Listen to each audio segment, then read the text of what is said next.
The little milk bun had just learned to walk when she had to care for her sick mother. But after the two depended on each other for survival for 5 years. Her mother, on her deathbed, said the little milk bun's father wasn't dead. Then she dropped 7 big shots names in a row. She also said that just by taking her necklace and going to them, they would recognize the little milk baby at a glance. However, right after she passed away, the little milk bun was sent to an orphanage. A little girl in the same room stole the little milk bun's necklace. Because of this, she was spotted at a glance by the incoming CEO, Gu, who came to adopt a child. But just as they were about to complete the procedures, a commotion suddenly arose in the courtyard. The young master of the Zhu family, a wealthy family even more prominent than the Gu family, hurriedly ran in, pulling along a little girl as exquisite as a carved jade doll. "Mom, I want her." Qi Nuonuo was a bit frustrated. She was just looking for her necklace in the backyard, when this little brother grabbed her and called her little sister. Madame Zhu, standing nearby, also found it hard to believe. Her son had suffered from autism since childhood, and usually never got close to outsiders. "Jinian, do you really like this little sister?" Zhu Jinian nodded. "She looks like a steamed bun. Looking at her makes me hungry." Hearing this, everyone's gaze focused on Qi Nuonuo, including CEO Gu Yunhai. However, with just one glance, he was so shocked he couldn't speak. This child is Qi Ning's daughter. An intense intuition made him step forward involuntarily.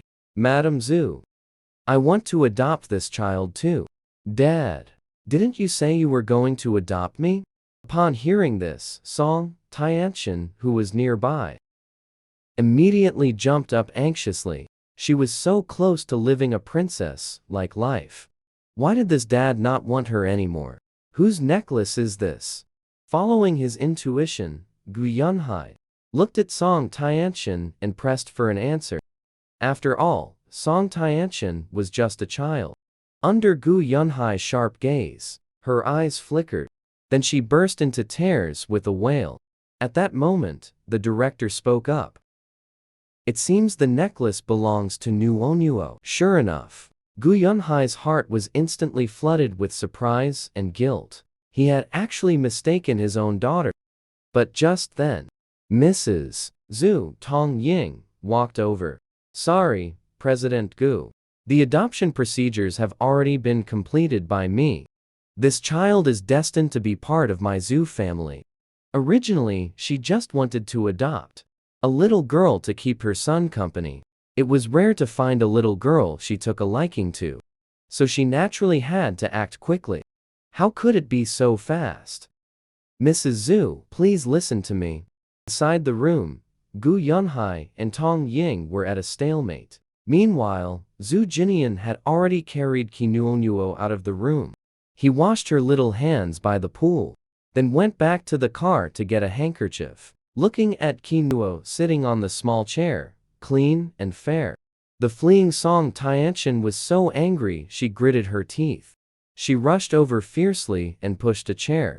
"You little jinx, go die." Qi Nuonuo was startled, but she still stabilized herself thanks to her super strong reflexes. Then she saw the necklace on Song Tianxian's chest. So she really did steal it. Just as she was calculating in her heart how to get the necklace back from Song Tianxian, who was a head taller than her, Zhu Jinian, who had left and returned, pulled her into his embrace. "Get away. Don't bully my sister." "No. You're doing this again." Qi Nuonuo looked somewhat speechlessly at the little brother in front of her. She could protect herself, okay? She wasn't the original little pushover, but a genius girl from another world. She reached out and grabbed the corner of Zhu Jinian's clothes. Her clear, almond-shaped eyes were full of urgency. But in Zhu Jinian's eyes, it looked like fear. He coldly looked at Song Tianxian, almost unable to suppress the ferocity in his heart. Song Tianxian immediately couldn't take it anymore. She's just a little jinx who caused her own mother's death. Why do you all like her? The shattering of her rich family princess dream. was the greatest punishment for Song Tiantian. Seeing her cry so sadly, Qi Nuonyuo couldn't bear to do anything more. Brother, Nuonyuo is fine. As long as she gives my necklace back to me. Nuonyuo is willing to forgive her. She tried hard to mimic the tone of a 5-year-old child speaking. Zhu Jinian simply felt that this little girl had a certain magic. It could make him put away all the darkness in his heart. He couldn't resist poking Qi Nuonyuo's little cheek again. We'll listen to Nuonyuo for everything. The courtyard was filled with harmony. The argument inside the room had also reached a conclusion. Naturally, the Zhu family came out on top. They obtained the adoption rights for Qi Nuonyuo. They also agreed to let Gu Yunhai visit the Zhu family for a gathering once a month, to nurture the faint, pitiful father-daughter bond with Qi Nuonyuo. When leaving the orphanage, Gu Yunhai held tightly onto Qi Nuonyuo's hand. Child, your mother. Qi Nuonyuo seemed to know what Gu Yunhai was about to ask. Mom has already passed away.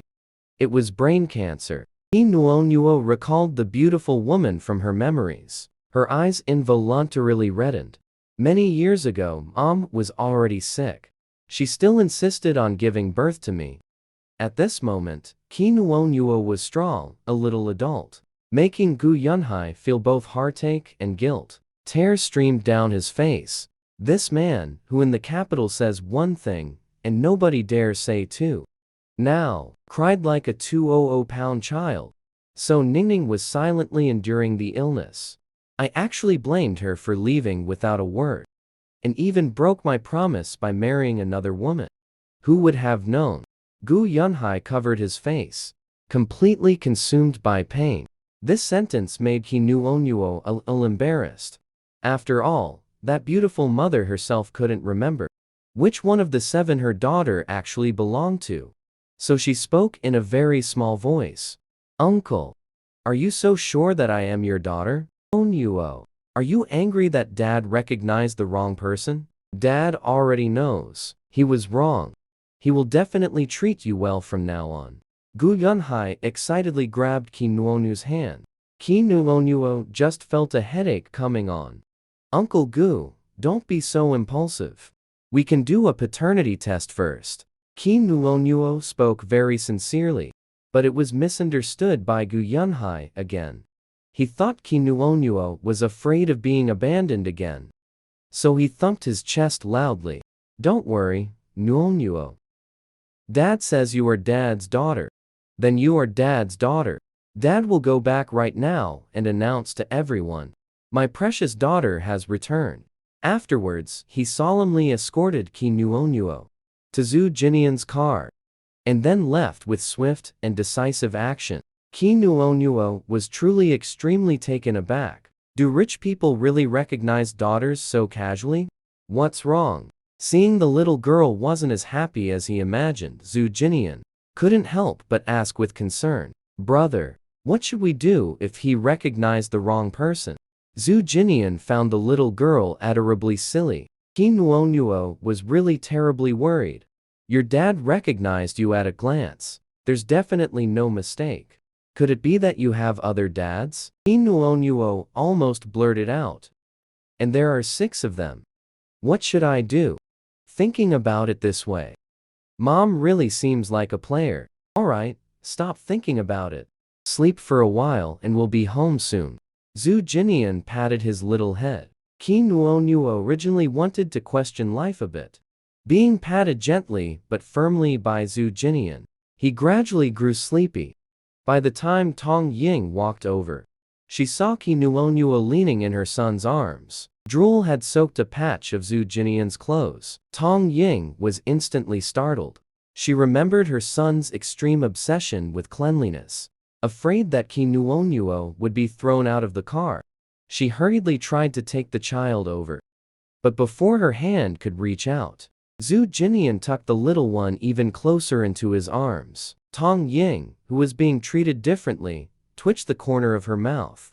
She gazed longingly at Qi Nuonyuo, who was sleeping and blowing bubbles. In the end, she could only remind Zhu Jinian, if his arms got tired, he must let her take over holding the child. However, after waiting the entire journey, Tong Ying never got the chance to hold the soft, adorable little one. Soon, the car stopped at the Zhu family villa. The whole family had already received the news. They wanted to see what the daughter Tong Ying brought back looked like. Most people genuinely wanted to see this little girl. But there were also those who held a mocking attitude. One of them was the Zhu family's second wife. Originally, the Zhu family had 3 generations of all sons. Only she had given birth to a precious daughter. One could say she was the family's beloved princess. Now, the main branch had suddenly brought back a girl. Clearly, she was going to take away everything that originally belonged to her daughter. How could she be happy? Her daughter Zhu Zhaojiao's expression, however, wasn't as unpleasant as hers. With a wild girl coming, it would set off her own perfection even more. At that moment, a servant carried a box downstairs. The second wife glanced at it somewhat irritably. "What is this?"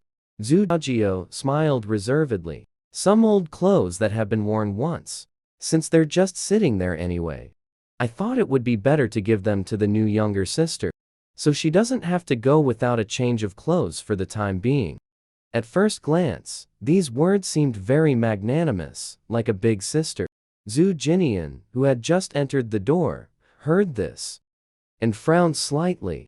He glanced indifferently at Zhu Zhaojiao, then raised his hand to summon the butler standing nearby. He took out a black card with a gold edge from his pocket. "Go immediately and get things for the 4th young lady. Go buy them at Cloud Top." As soon as these words were spoken, second wife Zhu and Zhu Zhaojiao both felt as if they had been slapped in the face simultaneously. Cloud Top was the world of all luxury goods.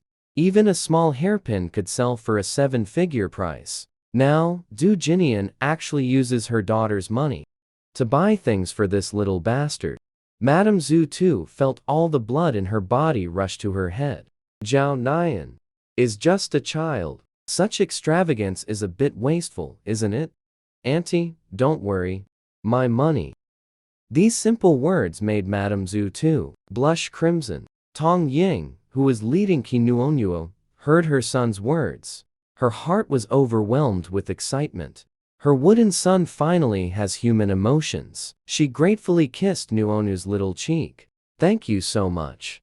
You saved Jinian?" "Ah." Qinuonyuo was completely confused by her thanks. Tong Ying led Nuonuo to the living room and sat down. Everyone's eyes were scrutinizing Qinuonyuo. Originally they thought a child from an orphanage must be weak and petty. But upon seeing Nuonuo, their eyes lit up. They saw the little one wearing the princess dress Tong Ying specially prepared. She sat on the sofa, poised and well-behaved. Not the least bit nervous or flustered from so many people watching. Instead, after meeting everyone's gaze, she smiled live. Tong Ying was very pleased with everyone's admiring looks. On the surface, she maintained the composure of the lady of the house. "From today on is our family. Nian is the 3rd. She is younger than Nian. From now on, you'll be the 4th young lady of the family.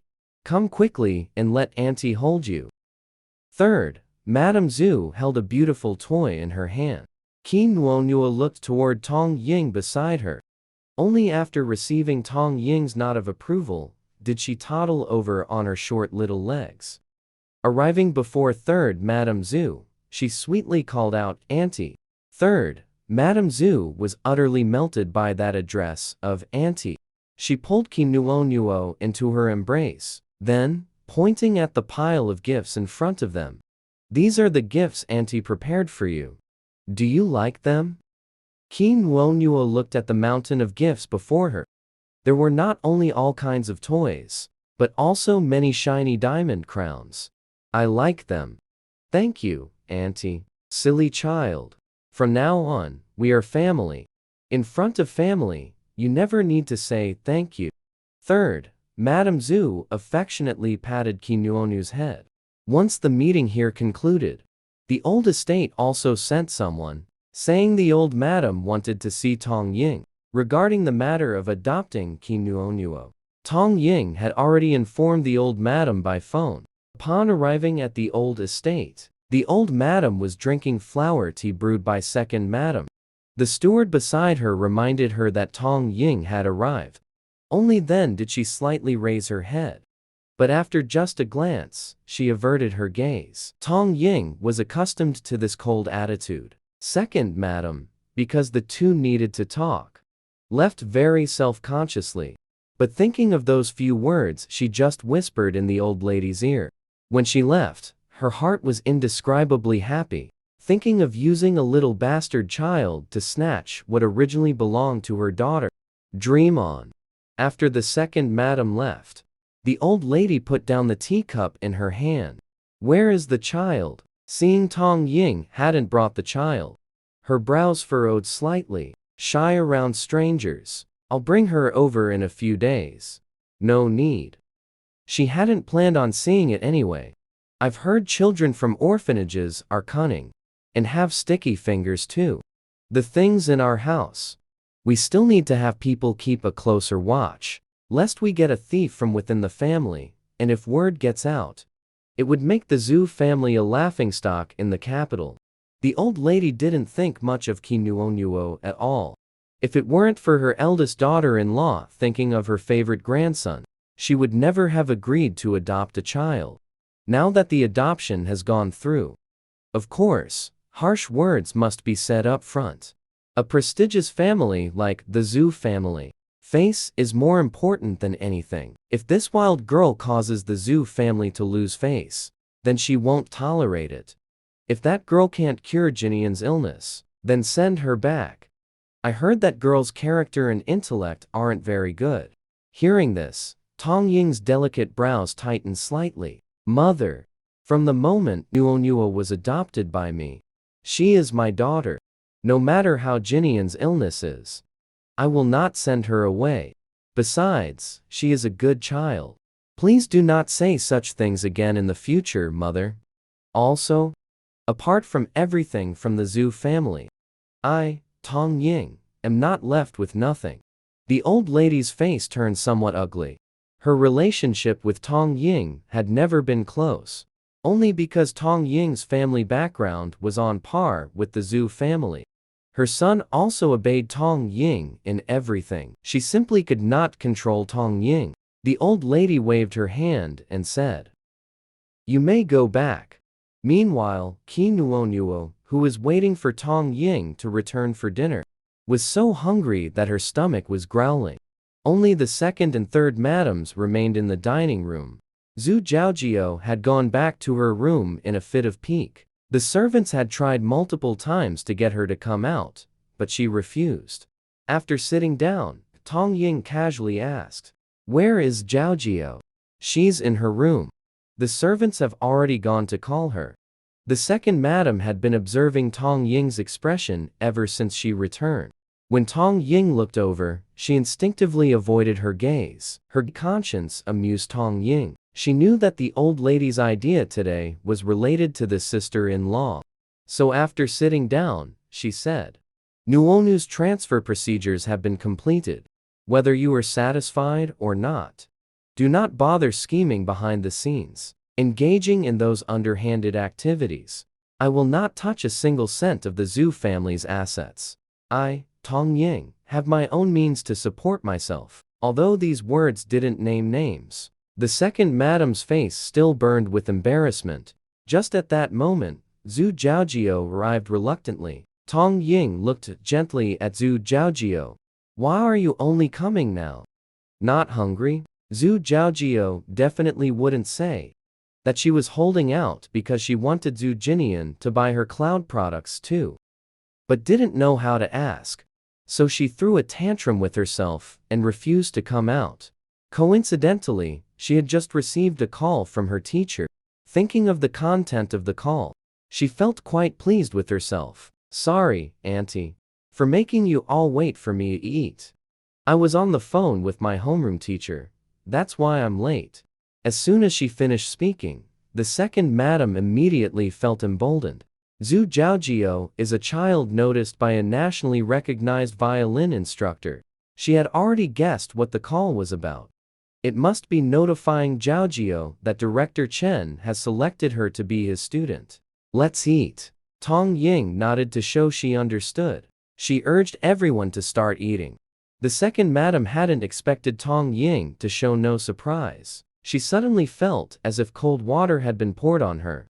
Filled entirely with resentment, she put down the serving chopsticks, coughed twice, and said deliberately, "Eldest sister-in-law, you have no idea how eccentric Director Chen's temper is.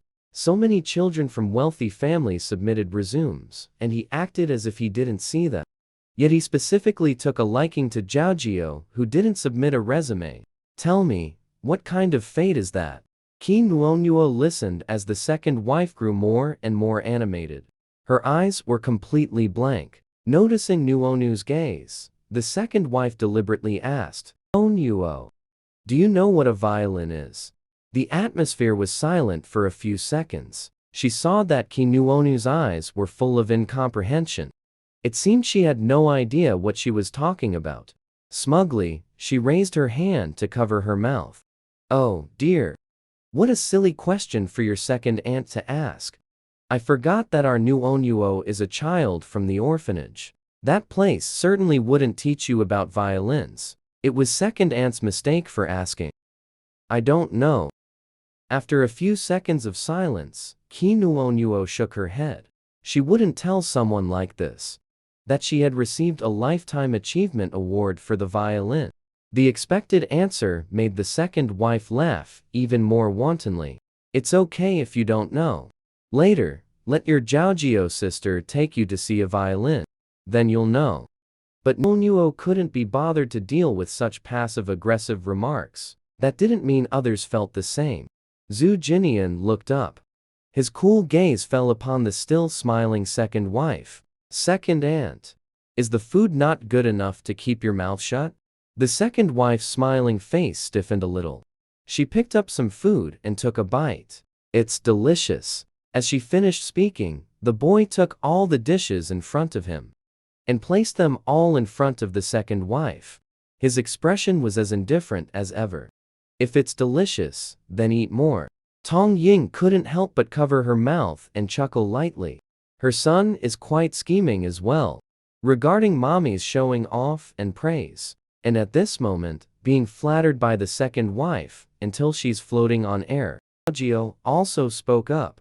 "Your name is Nuonuo, right? Later, big sister can take you to see the violin." Then her gaze turned to Tong Ying. "Great one, don't worry. I will take good care of the new little sister."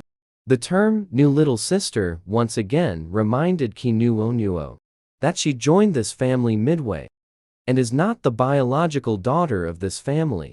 This statement made Tong Ying's brows furrow slightly tighter. She looked at her sweetly smiling niece. For a moment, she couldn't tell if it was unintentional or deliberate. She held Qi Nuonu's small hand tightly. The pressure told Qi Nuonuo that she is her family and solid shield. But Qi Nuonuo didn't mind. She ate the delicious food in her bowl. Her cheeks puffed up adorably like a little hamster, which made Zhu Jinian beside her continuously put more dishes in her bowl.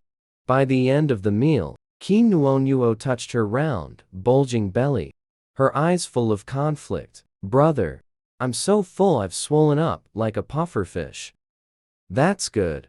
Zhu Jinian looked at her cute little face, couldn't help but give it a pinch, then added another sentence. "Even cuter now." Originally, she still wanted to have Zhu Jinian change his feeding method. But hearing this, Qi Nuo very spinelessly compromised. And this scene was seen by the man who had just entered the living room. His handsome face was filled with disbelief. "Grandpa, you're back."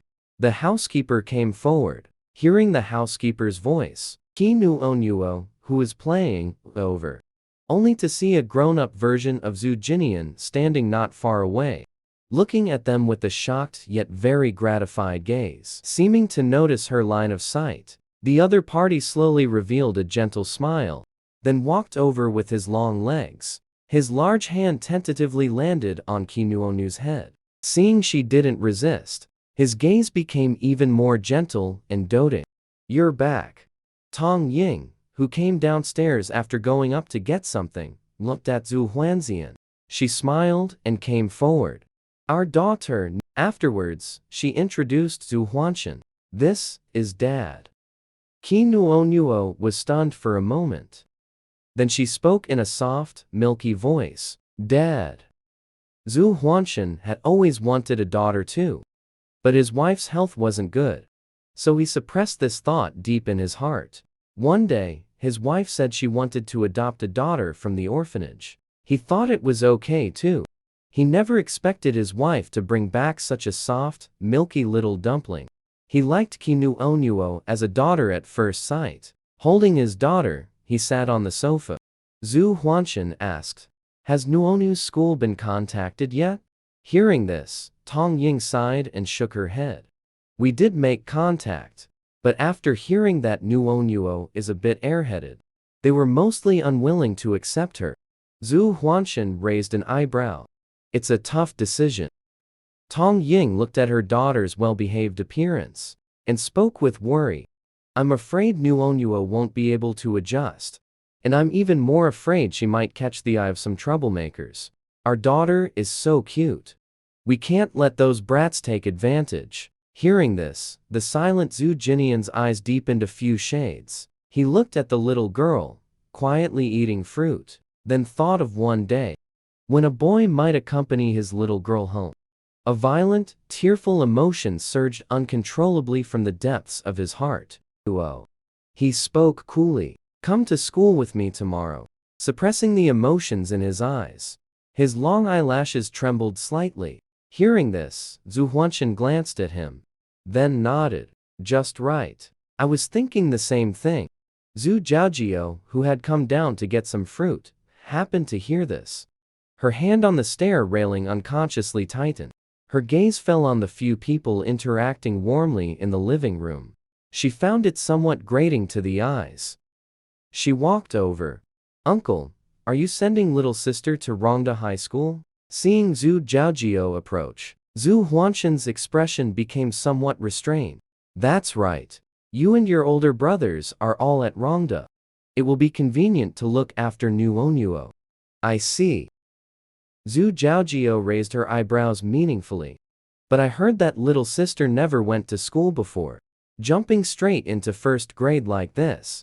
Won't you feel pressured?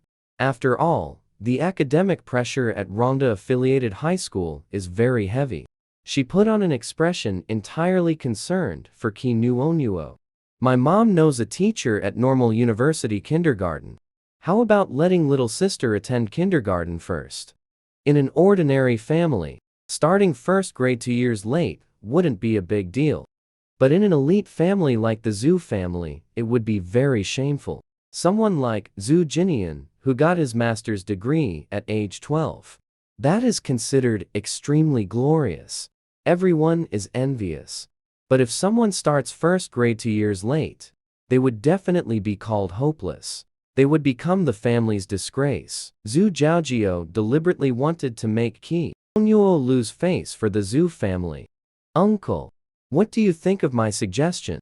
Originally, she thought Zhu Huanxian definitely wouldn't refuse her suggestion. Who would have thought Zhu Huanxian would shake his head? No need for that trouble. I donated 2 buildings. Professor Wang has already agreed to accept Nuonuo. I trust Professor Wang's standards. Qi Nuonuo couldn't help but look up at Zhu Huanxian. She gave him mental points for his extravagance and protectiveness. Zhu Huanxian misinterpreted this look as admiration. He patted Qi Nuonu's fluffy little head. Don't be afraid. If you feel uncomfortable at this school, then let's transfer schools. When the time comes, your brother can also transfer with you. Dad won't let you be lonely. Qi Nuonuo blinked her eyes somewhat sheepishly. Then her gaze dodged away a bit. Actually, not stupid. Zhu Huanxian knew girls get shy. He nodded affectionately along with Qi Nuonu's words. My Nuonuo isn't stupid. She really isn't stupid, and is actually very smart. But looking at Zhu Huanxian's obviously humoring attitude, she knew, even if she said it, this dad wouldn't believe her.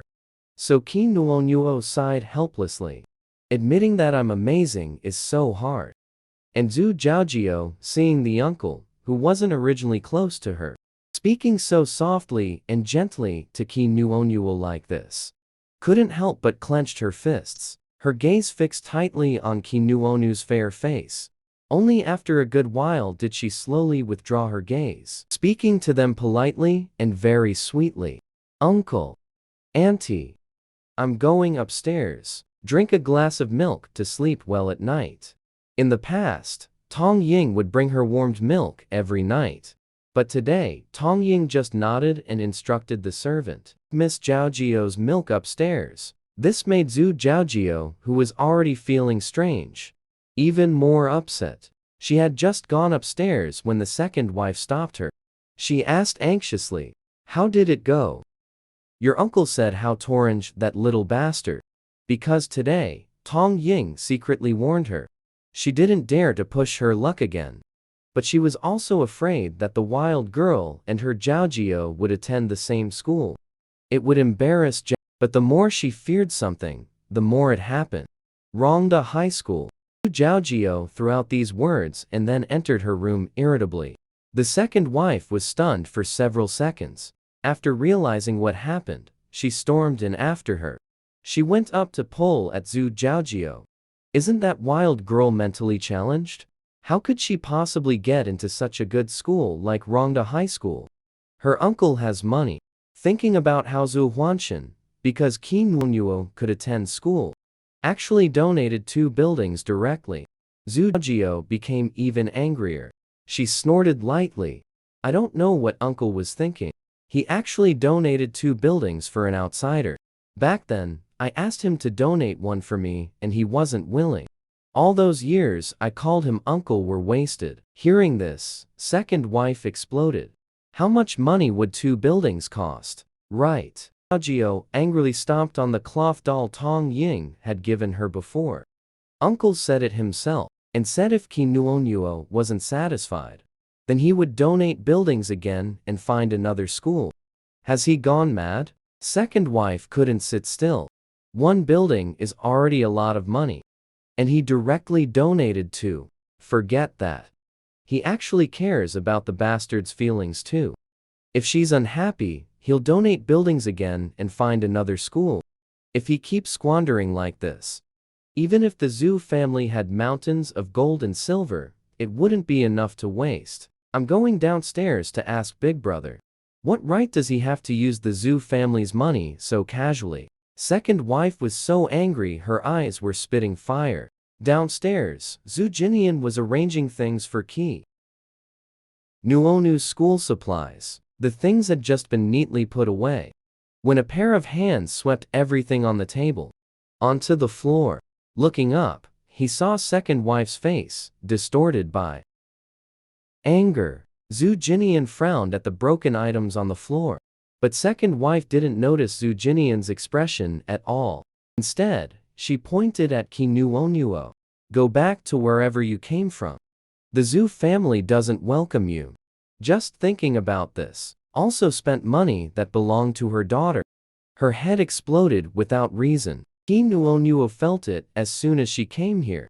The second aunt harbored great hostility towards her. She just didn't understand why the second madam would dislike her so much. Before crossing over, Qi Nuonyuo was a child from a poor family. Now, watching the things scattered all over the ground, being wasted, she felt very heartbroken. Zhu Jinian followed the little girl's gaze, paused for a moment and said, I'll buy you new ones. But Qi Nuonyuo shook her head. Then, under the second madam's disgusted gaze, her small body squatted down. Little by little, she picked up the things from the ground, then held them in her hands, patting off the dust on them. She scurried back to Zhu Jinian's side, holding them out like offering treasure, placing them in front of Zhu Jinian. Brother, they can still be used. Shabby appearance. The second madam couldn't help but sneer upon seeing her like this. Only lowly people would use things picked up from the ground. Qi Nuonyuo directly ignored the second madam's sarcasm. She placed the things in her hand into Zhu Jinian's hand. She still didn't know that Zhu Jinian had misophonia, and Zhu Jinian wanted to throw away the things in his hand. But meeting the little girl's bright, joyful eyes, his hand, about to throw, slowly clenched tight. Finally, all that was seen was him taking the shabby pencil, put it in his clothes pocket, then reached out and pinched Ki Nuonu's tender cheek. These can be considered Nuonu's meeting gift for brother. Tomorrow, brother will also give Nuo a meeting gift. Nuo blinked her eyes, then gently shook her head. See, this little bastard is just insatiably greedy. The second wife snorted coldly and cursed. Get the hell out of here. Sister-in-law, watch your words. By this time, Zhu Huanshan and Tong Ying, the husband and wife, had already come out of the study. They were very annoyed by the second wife's words. Before they could speak, they only heard Ki Nuonuo say seriously in her soft, sticky voice, "Brother's meeting gift can't be so vague. Nuonuo wants to give brother something better in the future." Her serious expression made Zhu Jinian's heart soften even more.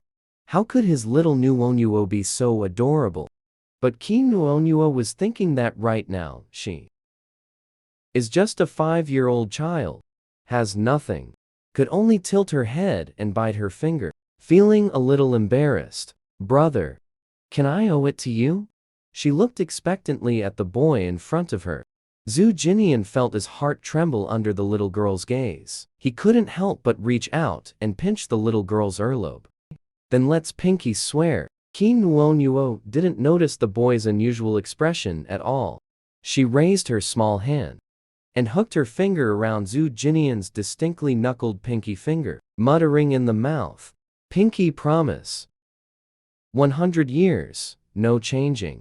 Whoever changes will be Ju Baji. Seal it." If it were before, let alone a little girl holding Zhu Jinian's hand, even getting a little closer would disgust him immensely. But this quirk completely disappears in front of Ki Nuonuo. Watching her own overly mature son being pulled by a little girl to do such a childish act, Tong Ying laughed joyfully. We really brought back a treasure. Zhu Huanshan was also happy. Isn't that right? His son is exceptionally talented and intelligent, but suffers from an incurable illness. Even famous medical experts have said that his son would ultimately end his own life. All these years he has been treading carefully, always prepared to tragically lose his beloved son, never expecting heaven would send them such a lucky star. And Nyan, take Nuo to sleep. Tong Ying deliberately changed the subject, telling Zhu Jinian to take Ki Nuo to sleep. And Zhu Jinian, despite his young age, already understood the distinction between boys and girls. He had the maid sister take Nuonuo for a bath. He himself sat in the bedroom waiting. Half an hour later, Nuo, with wet hair, came running out. Wrapped in cute pajamas, she looked just like a New Year picture doll. "Brother," she called out in a milky, childish voice. "Brother, hug, hug." Zhu Jinian lifted his head from his book and looked at the little milk bun. And then my whole heart was melted by the cuteness. He proactively stood up and went over to hug Nuonuo. "Good girl. Big brother will coax you to sleep, okay?" Ki Nuonuo giggled and hugged Zhu Jinian's arm. "I was just about to tell you, brother. Nuonuo is scared to sleep alone. How about Nuonuo sleeps with you tonight?" The servants were stunned upon hearing this. Because of Zhu Jinian's peculiarities and his habit of keeping people at a distance, they were afraid he would throw this fourth young miss, who had just arrived home, out unexpectedly, before they could even speak. Zhu Jinian gently patted Ki Nuonu's head. "Okay, then sleep with me." Meanwhile, in the living room, Zhu Huanshan and Tong Ying were confronting the second wife. Tong Ying's attitude became firm after the two children returned to their rooms. "Sister-in-law, the things you said earlier, I don't want to hear them again.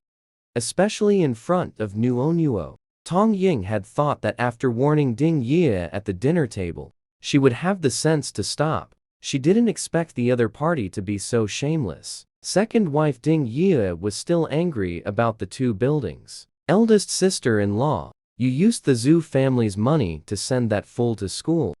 Isn't that going too far? This is the Zhu family's shared money. How could you use it privately? Hearing this, Zhu Huanshan put down his teacup.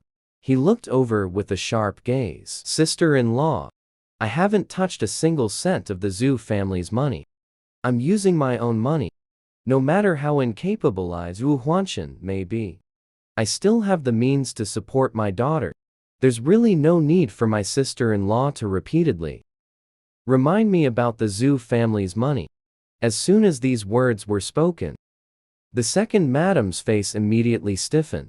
She had clearly forgotten that Zhu Huanshan is different from her husband. Apart from his identity as the head of the Zhu family, he is also one of the top investment experts in Jingdong. He has even more assets under his own name. Donating 2 buildings is more than enough. But now, she was already blinded by rage. After a brief moment of stunned silence, she stubbornly retorted, "Even if it's your own money, big brother, you can't spend it so recklessly. That's not some wild child adopted from an orphanage. You're spending so lavishly on her, letting her know how rich you are. Won't she just become a bloodsucker in the future?" Tong Ying, however, responded with a light, dismissive laugh. "Huanshan's and my money is enough for Nuon to suck blood for several lifetimes." The retort, backed by real strength, left the second madam speechless. She could only grit her teeth, stamp her feet, and leave behind the words, "You'll regret this," before returning to her room.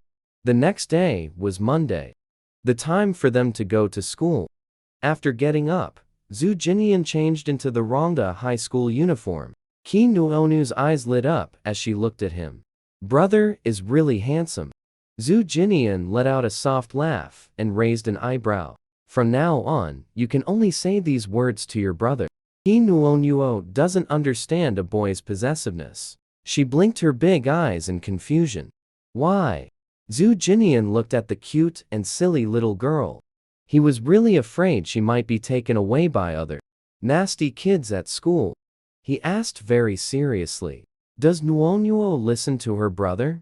Qi Nuonuo straightened her back and nodded seriously. "I listen to my brother the most." "Then do as your brother says." Qi Nuonuo didn't think too much about it. She nodded obediently. This obedient manner made Zhu Jinian extremely pleased. But thinking about how his little girl would be so obedient, his phoenix eyes held nothing but danger beneath them. It seems necessary to personally take the little girl to her class. Rongda Affiliated High School is the best school in the capital. It has produced many famous people and notable figures. Even Qi Nuonu's newly recognized chief dad, Gu Yunhai, also graduated from this school. Every year, many nobles want to send their children here. But the children are often rejected due to insufficient overall qualifications. But now, here comes Qi Nuonuo, which could be considered today's news. The homeroom teacher of Class 6, Grade 1. Looking at the soft, tender, and dewy-eyed little girl standing in front of her, couldn't imagine at all that she was actually a child with intellectual challenges. "Hello, teacher." Qi Nuonuo greeted the teacher politely. Instantly, the teacher's originally somewhat hesitant heart was healed. "Hello, Nuonuo. I'm your homeroom teacher." He reached out his hand. "I will now take you to the classroom to meet the other children." "Okay." Qi Nuonuo smiled and placed her small hand in his. Then she thanked Teacher Chen sweetly. "Thank you, Teacher Chen." Meanwhile, in Class 6, Grade 1, which they were heading towards, having heard that a new child would be joining the class, the whole class had been eagerly looking forward to it. There was only one exception. That was Gu Yunhai's daughter, Gu Sisi. Yesterday, when her father came home, he didn't hug her as warmly as before. Instead, during dinner, he told her she had a little sister now. That little sister was extremely cute. And she might even be in the same class. Dad even wanted to tell everyone that he had a new daughter. At first, she didn't think much of it. She also wanted to have a little sister. But the housemaid told her, once Dad has a new little sister, he won't like her anymore. At first, she didn't believe it. This morning, her father didn't hug her as usual.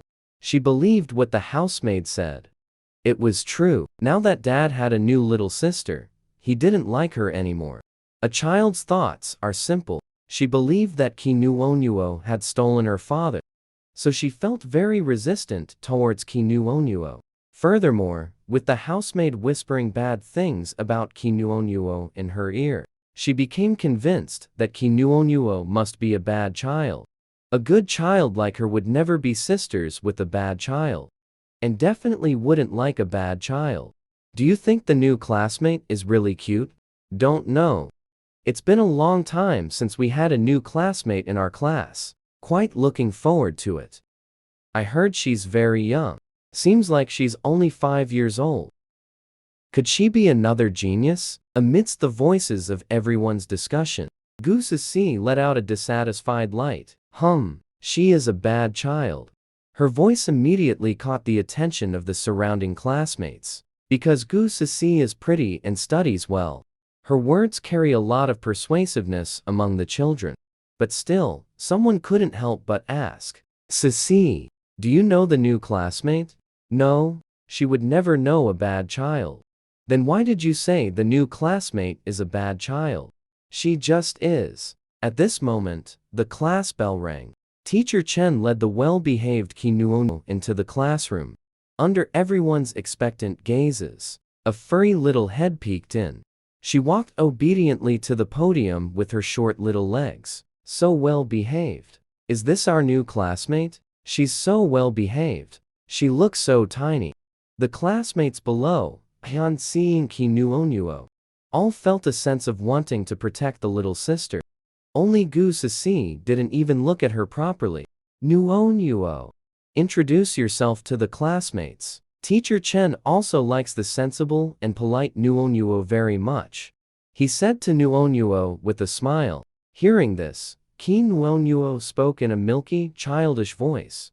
My name is Kinuonuo. I hope everyone will take good care of me from now on. Teacher Chen arranged for Nuonuo to sit next to an extremely cute boy. The boy was somewhat chubby, but his eyes were very bright. Hello, I am Kinuonuo. The boy next to her was a bit shy. Because he was chubby, few girls in the class talked to him. He also felt very inferior because of these things. He never expected the new student to take the initiative to talk to him. He pinched his palm. Hello, I am Fuyi. Fuyi. Hearing Kinuonu's voice, Fuyi became nervous. Did the new classmate think his name sounded unpleasant? It's very nice. Kinuonuo smiled sweetly. Fuyi, who had originally lowered his head due to low self-esteem, lifted his head because of these words. He pursed his lips and nodded. Thank you. You are the first person to say my name sounds nice. Kinuonuo noticed that Fuyi was also very insecure. She remembered when she went out this morning. Tong Ying had put exquisitely wrapped candy in her backpack. She took out the candy and placed it in front of Fuyi. Please take good care of me from now on. Fuyi was a bit stunned. His nose also felt a bit sore. It had been so long since school started. He had been eating alone every day. A new student came to the school. The classmates disliked him because he was fat. They also disliked him because he was ugly. No one liked talking to him. He originally thought his new deskmate, who was like a fairy, would also dislike him. But she took the initiative to talk to him and ask for his name. She even praised his name for being nice. And now she gave him such a beautiful gift. Fu Yi was really deeply moved. Because he was finally recognized by someone, he carefully put away the exquisitely wrapped candy.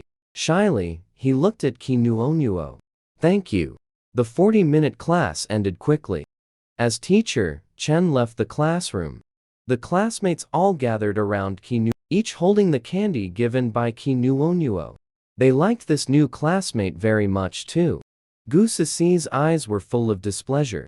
She slammed her book heavily on the desk and snorted coldly. A bad child's things.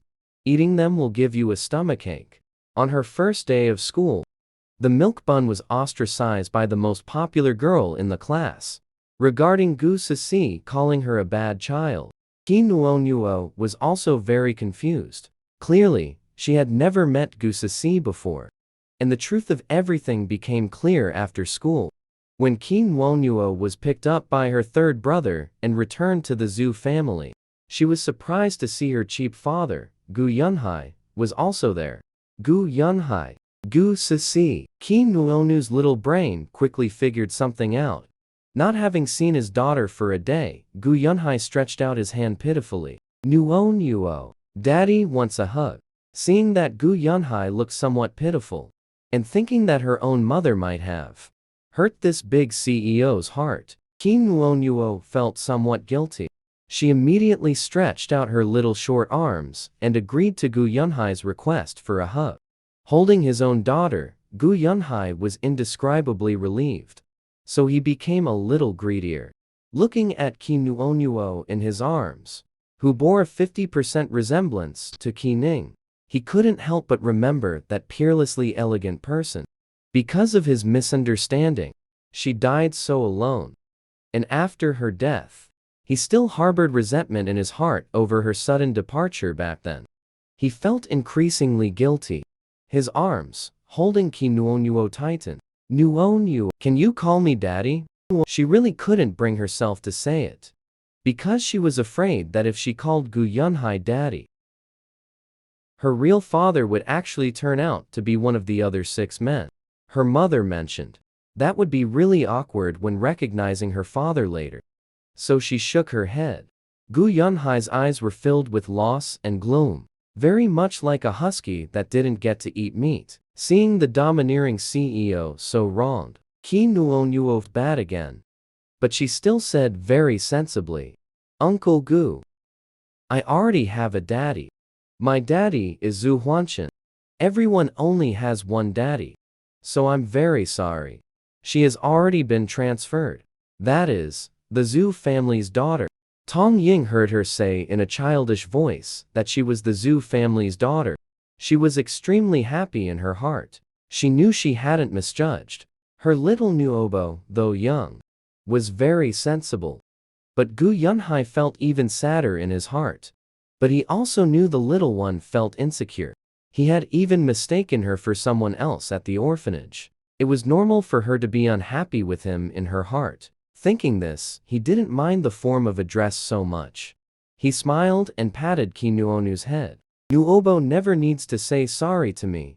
Ki Nuonuo was very touched. So she seized the opportunity to ask, Uncle Gu, actually, a child can have 2 fathers, right? She blinked her beautiful eyes, making Gu Yunhai's heart melt completely. He held Ki Nuonuo and gently rocked her in his arms. It's okay if Nuobo doesn't call me daddy. As long as daddy knows Nuobo is daddy's daughter, that is enough. Daddy will love you dearly. But after speaking, Gu Yunhai thought of the troublesome Gu Sisi and felt a bit of a headache. Yesterday, he merely mentioned the matter of having Nuobo to her. This morning, she started making a fuss, pestering him for hugs, demanding he promise not to bring Nuobo home, saying things like she doesn't like this younger sister. He also knows that children's minds are very sensitive, so he made a very serious promise to Gu Sisi. Even if Nuobo comes, he will not stop loving her. He would divide his love into 2 parts. But Gu Sisi simply refused to listen to anything, just kept saying that he doesn't love her anymore. Then picked up her school bag and angrily went to school. No matter how he called, she didn't look back. This daughter has been spoiled by him into becoming unruly and lawless. Thank you, Uncle Gu. Ki Nuonuo spoke obediently. The address Uncle Gu made Gu Yunhai slightly stunned. He looked down at the girl, who was smiling sweetly. Her big, sparkling eyes were full of sincerity. It made Gu Yunhai's heart extremely soft. He knew the girl saw he was sad. That's why she so sensibly changed how she addressed him. He felt both heartache and affection for this daughter, but even more so, self-blame. All right, Don't speak so sorrowfully. It's not like we won't see each other again in the future. Tong Ying smiled and changed the subject. But Zhu Jinian's low pressure was becoming increasingly severe at this moment. Only because when heading home, Nuonuo had been holding his hand the whole time. Regarding Gu Yunhai's act of taking Nuonuo away from him, he was very dissatisfied. The hostile look in his eyes was noticed by Gu Yunhai. He looked up, met Zhu Jinian's gaze, and snorted coldly. Then, under the boy's dangerous stare, he tightly hugged Qi Nuonuo in his arms a little closer, then felt the little girl in his embrace look up. He immediately hid his years of dissatisfaction toward Zhu Jinian, then gently took the cake in front of him, picked it up, scooped some with a spoon, and fed it to the little girl's mouth. However, the little girl did not take the first bite. She resisted her desire to eat it. She took the cake from Gu Yunhai's hand, then hurriedly came to Zhu Jinian's front. "Brother, eat." Looking at the cake in front of him, Zhu Jinian was somewhat reluctant, but after meeting the little girl's eager eyes, full of hope for him to eat, even though he didn't like it, he still lowered his head and opened his mouth to eat the cake in front of him. Seeing that Zhu Jinian had eaten, Qi Nuonuo immediately asked with shining eyes, "Brother, is it delicious?" Zhu Jinian did not like sweet food, and even disliked cream, so he usually wouldn't eat such foods. Now his mouth was filled with the sweet taste. He thought he would dislike it very much. But in fact, once he thought that it was Nuonuo who fed him, his heart was left with only sweetness. He nodded and said, "Delicious. Then have another bite." Qi Nuonuo scooped another spoonful and offered it to him. Tong Ying watched nervously. She thought it was a miracle that her son had taken one bite, and he probably wouldn't take a second. Who knew that Zhu Jinian would eat another bite of the cake, followed by a third and a fourth bite? Before they knew it, the entire cake was finished. Tong Ying's shock was unparalleled. After feeding the cake, Qi Nuonuo took a tissue and handed it to Zhu Jinian. She smiled sweetly. "Brother, wipe." Tong Ying concealed her shocked expression, looking happily at the two interacting. The two children get along very well. President Gu can rest assured. But Gu Yunhai looked at his own daughter, feeding all the cake to Zhu Jinian. His face darkened. The sour bubbles in his heart surfaced again. He hadn't even gotten to eat cake fed by his daughter. "Mrs. Zhu, I think we need to talk about Nuonuo again. You know a bit about me and Nuonu's mother. It's true that my mistake caused Nuonu. I also blame myself very much for this matter. I'm also trying my best to make up for it. So, President Gu, Nuo Bao is already my daughter." Tong Ying knew what Gu Yunhai wanted to say. She elegantly smiled and interrupted him. But she snorted coldly in her heart. Old fox. Trying every trick to snatch her daughter away from her.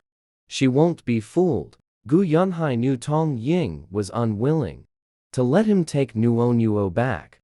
His expression cooled. Watching Zhu Jinian hold his daughter in his arms again, he suppressed the soreness in his heart. His eyes grew even darker. He changed his approach. "Mrs. Zhu, I'm not here to take Nuobo away. I know Nuobo really likes your family's Jinian. To have an older brother who dotes on her so much, and is also good to Nuobo. I just want to ask Mrs. Zhu for one thing. Nuobo is my Gu Yunhai's daughter. The Gu family's rule.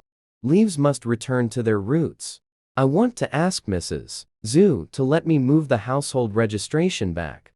As long as my daughter's household registration is placed in his household register, even if in the future that bastard Zhu Jinian has any other ideas, he can also take precautions to prevent that bastard from getting ahead of him."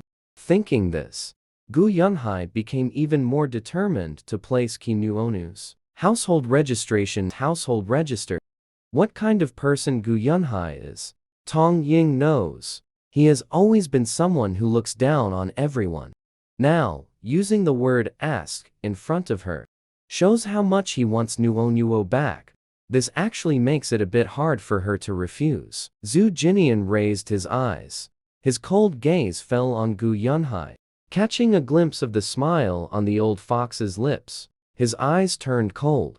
Finally, he covered Qi Nuonu's ears with his hands and buried the little girl's head in his embrace. Uncle Gu. Zhu Jinian's voice carried a hint of chill, given the Gu family's current situation. If you place Nu Bao's household registration in the Gu family's household register, are you sure you can fully protect Nuobo? He certainly knows. Gu Sisi today, in front of the classmates, openly said his Nuobo is a little bad egg. This grudge he is keeping for Nuobo. Now, he wants to transfer Nu Bao's household registration away from his household register. Wishful thinking. Everyone thought Qi Nuonu's household registration was under Zhu Huanshan's name. Actually, that's not the case. When registering the household, Tong Ying directly registered it in Zhu Jinian's household register, thinking that two siblings using one household register was also a matter of course. So, in fact, Zhu Jinian is Qi Nuonu's head of household. Indeed. It was something I didn't consider earlier. President Gu, you yourself are very clear about the current situation of the Gu family.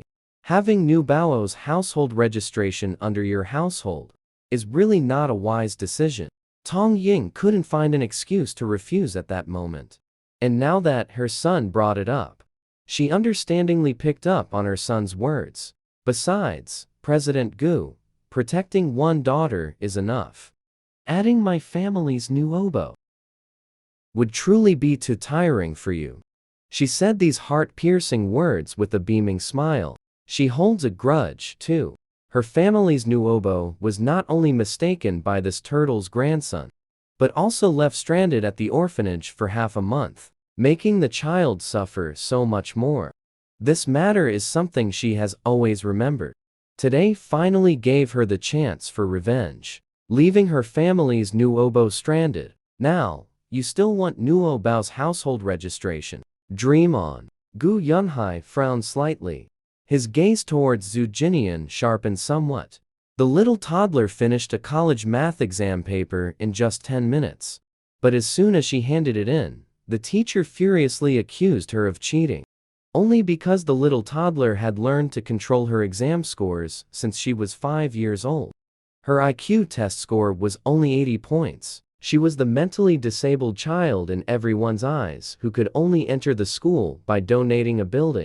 Soon, Qi Nuonuo had been in school for a week. During this week, she became the favorite among teachers and classmates. But there are always a few exceptions, such as the math teacher from class 6. She was considered quite prestigious and respected at the affiliated high school of Rong University. Zhu Jinian was her prize student, whom she often showed off. One day, to test Nuonuo, this new student who transferred in mid-semester, she specially created a test paper and placed it in the office, waiting for Qi Nuonuo to come and try these problems. She wanted to see the ability of this transfer student who entered without taking any exams, where it really lay. Teacher Chen heard about it and hurried to the office, seeing the test paper on the desk. Teacher Yu, aren't these problems too difficult? This is math for 3rd or 4th graders. It even includes Olympiad math problems. For children from other schools, even 5th or 6th graders couldn't solve them. Now asking Qi Nuonuo to do them. Isn't that deliberately bullying the child? Teacher Yu, however, thought it was very simple. Any student in the class could answer these questions. Qi Nuonuo directly entered our class. He must have something extraordinary about him. I just wanted to test the child's thinking. I didn't mean anything else. Teacher Chen couldn't win against Teacher Yu. She could only helplessly call Qi Nuonuo over, afraid of scaring Qi Nuonuo. Teacher Chen smiled kindly and amiably. Nuonuo, you sit here. The teacher will give you a test to do. It doesn't mean anything else. I just want to test Nuonuo a little. Is that okay? Qi Nuonuo sat down on the chair. Then Teacher Chen took out the test paper and sat down next to him. She originally wanted to take advantage of Teacher Yu's inattention, to secretly explain the question types to Ki Nuonuo, to make the child feel it wasn't so difficult. But Teacher Yu, overly serious, pulled him away, so he could only sweat nervously. Ki Nuonuo looked at the questions on the test paper in front of her. Her eyes were full of disappointment, and she thought it would be so difficult. Turns out, it's just this? She wrote on the test paper listlessly. This appearance of not taking the test seriously made the meticulous Teacher Yu unable to help but frown. He was just about to say something when Ki Nuonuo put down the pen in her hand. Her small body got down from the chair. She took the test paper and came before Teacher Chen. "Teacher, I'm done." Teacher Chen amiably brought the test paper over. He handed the paper to Teacher Yu without any hope. As he handed it over, he pulled his hand back slightly. His gaze fell on Ki Nuonuo's fair face. "Nuonuo, want to think about it anymore." Ki Nuonuo met Teacher Chen's eyes, the look that told her to struggle a little longer. She shook her head. "No need. I've already finished it all." "All right then." Teacher Chen sighed and passed the test paper over. Teacher Yu and Teacher Chen have worked together for over 10 years. They understand each other very well. Seeing his expression, she understood instantly. Her eyes lingered on Ki Nuonuo for a moment. She opened the test paper. Some of the questions on it were multiple choice, while others were problem-solving questions. She didn't even look at the multiple choice questions, because she could tell from Teacher Chen's expression the student definitely didn't get in through excellent academic performance, but because of something else. The multiple choice answers were basically guesses, so she flipped through the paper and started looking at the problem-solving questions at the back.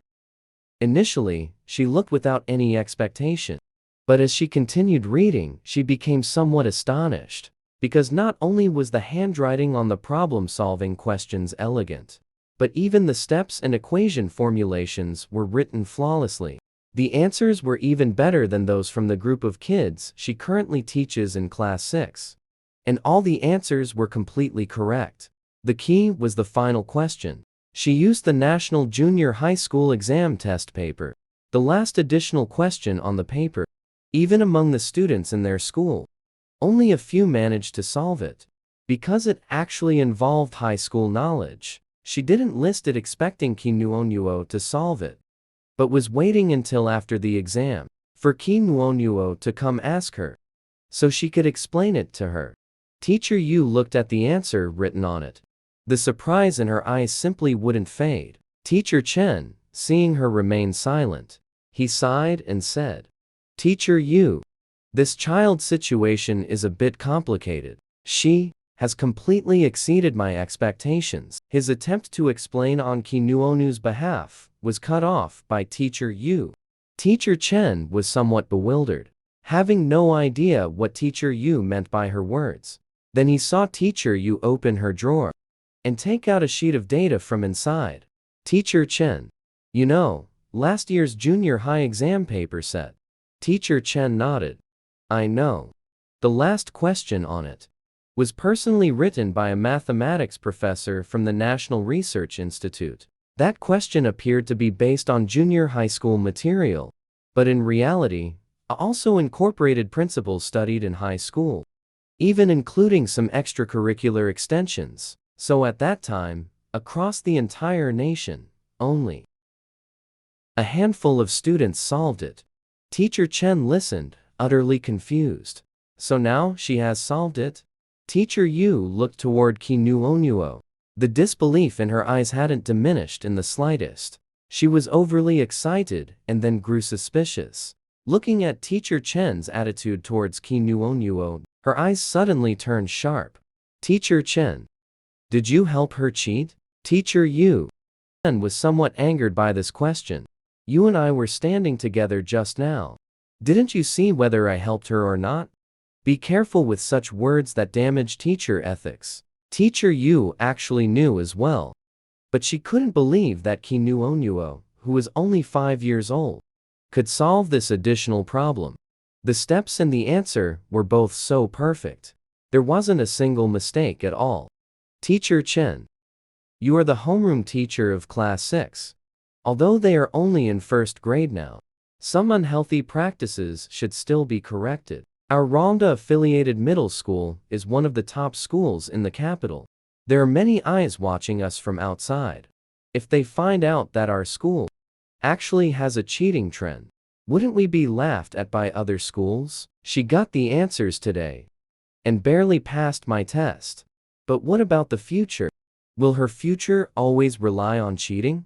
Teacher Yu seemed to have made up her mind and was ready to pin Kinuonuo on the pillar of shame for cheating. Teacher Chen frowned. He picked up the test paper and looked at it. The entire paper was extremely clean, without even a stain in the pauses. It can be seen that the person doing the test didn't even think at all. They just wrote the answers directly on it. Such a fast speed. If they didn't know the answers in advance, then they're a genius. Clearly, Kinuonu's IQ cannot be the latter. Teacher Chen's face darkened, but remembering that Kinuonuo is still a 5-year-old child, there's still a chance to correct them. So he closed the test paper and spoke gently. Teacher Yu, I knew this matter was Nuonu's. However, the quiet little girl interrupted him with her soft, milky voice. Teacher Chen, I don't need to cheat on this kind of question.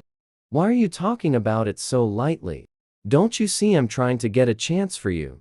Teacher Chen, seeing Teacher Yu's face growing darker, quickly stepped forward to shield Kinuonu's small body behind him.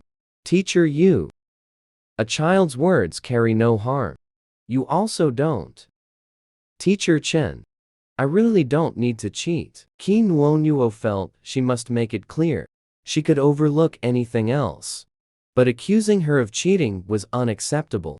Besides, it was such a simple question. Not only did it insult her intelligence, it also wasted her time.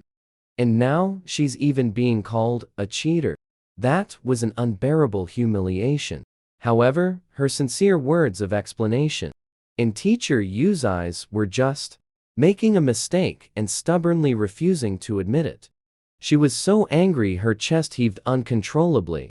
You said you didn't cheat. Do you know where this question of yours comes from? No one else could solve it. At such a young age, you can answer it without even thinking. Do you think you're a genius? I am a genius. Kinuonuo nodded, admitting it without a hint of humility, stubborn and unyielding. Teacher Yu didn't want to argue with the child. She looked at Teacher Chen with a darkened face. Teacher Chen, this child is a student from your class. Tell us how this should be handled. Teacher Chen looked at Kinuonuo, seeing the seriousness in the little girl's eyes.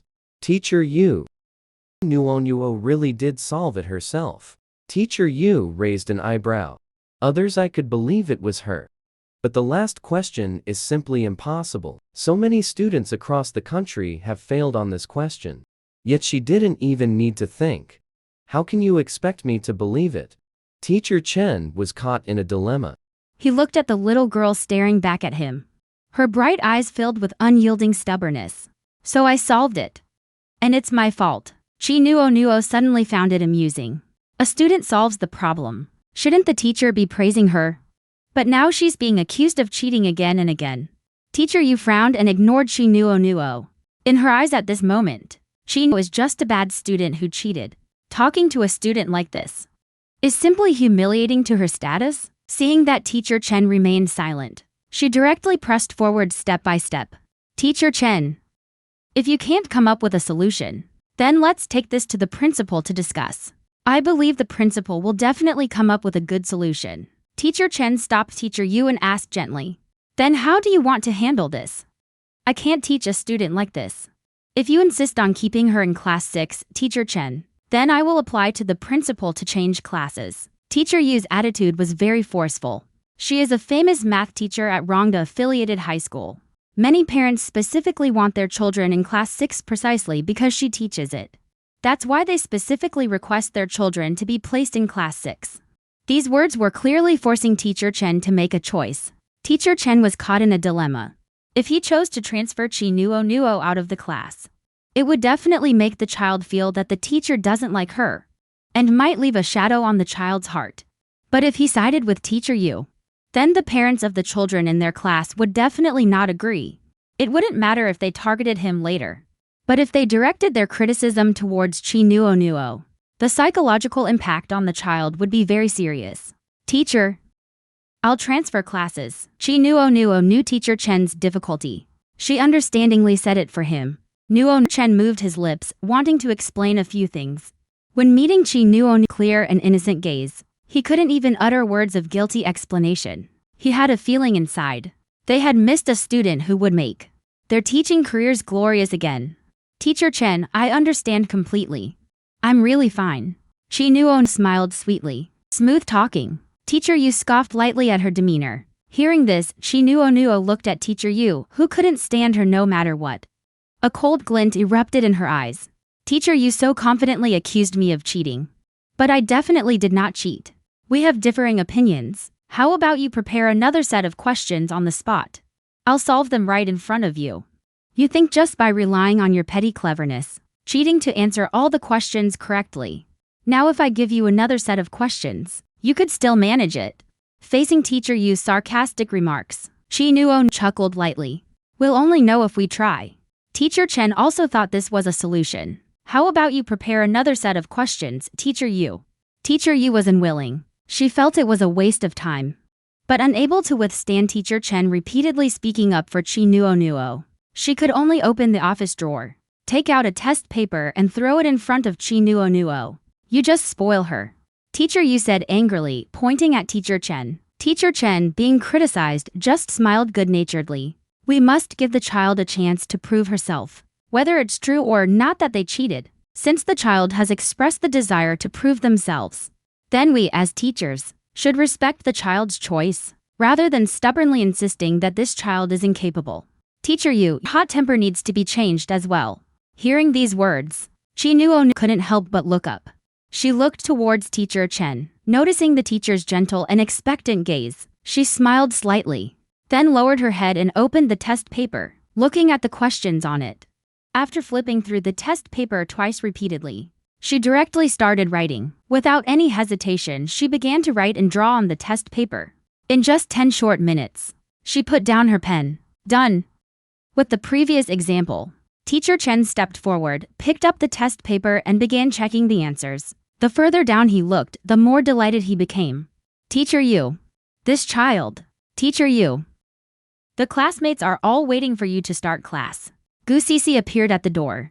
When Teacher Yu saw her favorite student had arrived, she immediately put the matter of the test paper out of her mind. Right away. Teacher Yu. You haven't finished with Nuon paper yet. No need to look. If she could actually do it, it would be a ghost of a chance. Teacher Yu waved her hand. From start to finish, she firmly believed that Chi Nuo had cheated. She did not believe that Chi Nuo could have completed this test paper. She sneered coldly at Chi Nuo. Not being able to do it is just a matter of your ability, but cheating, that is a problem with your character. Having such poor character at such a young age, you won't grow up to be a good person. Teacher Yu. Watch your language. Teacher Chen frowned. He hadn't expected that a teacher, whose role is to educate students, would actually say such unprofessional words lacking in teacher ethics. Teacher Yu also realized her words were inappropriate. She moved her lips, wanting to explain a few things. But she was unwilling to admit her own mistake. She could only say to Gu Sisi, wait for teacher a moment. Teacher will grab the teaching plan and go with you. Teacher Yu has always been like this. When you do something wrong, you don't have the courage to face it. Chi Nuo lowered her eyes. Her voice had cooled considerably. Facing a teacher like you, I doubt I can continue learning either. She reached out and took the test paper from Teacher Chen's hand, then tore it into shreds and threw it in the trash can. Under Teacher Yu's furious, blazing eyes, Chi Nuo directly left the office. So this is the good kid you were talking about? After a long while, Teacher Yu couldn't take it anymore and screamed. In all her years of teaching, this was the first time she had encountered a student who spoke to her like that.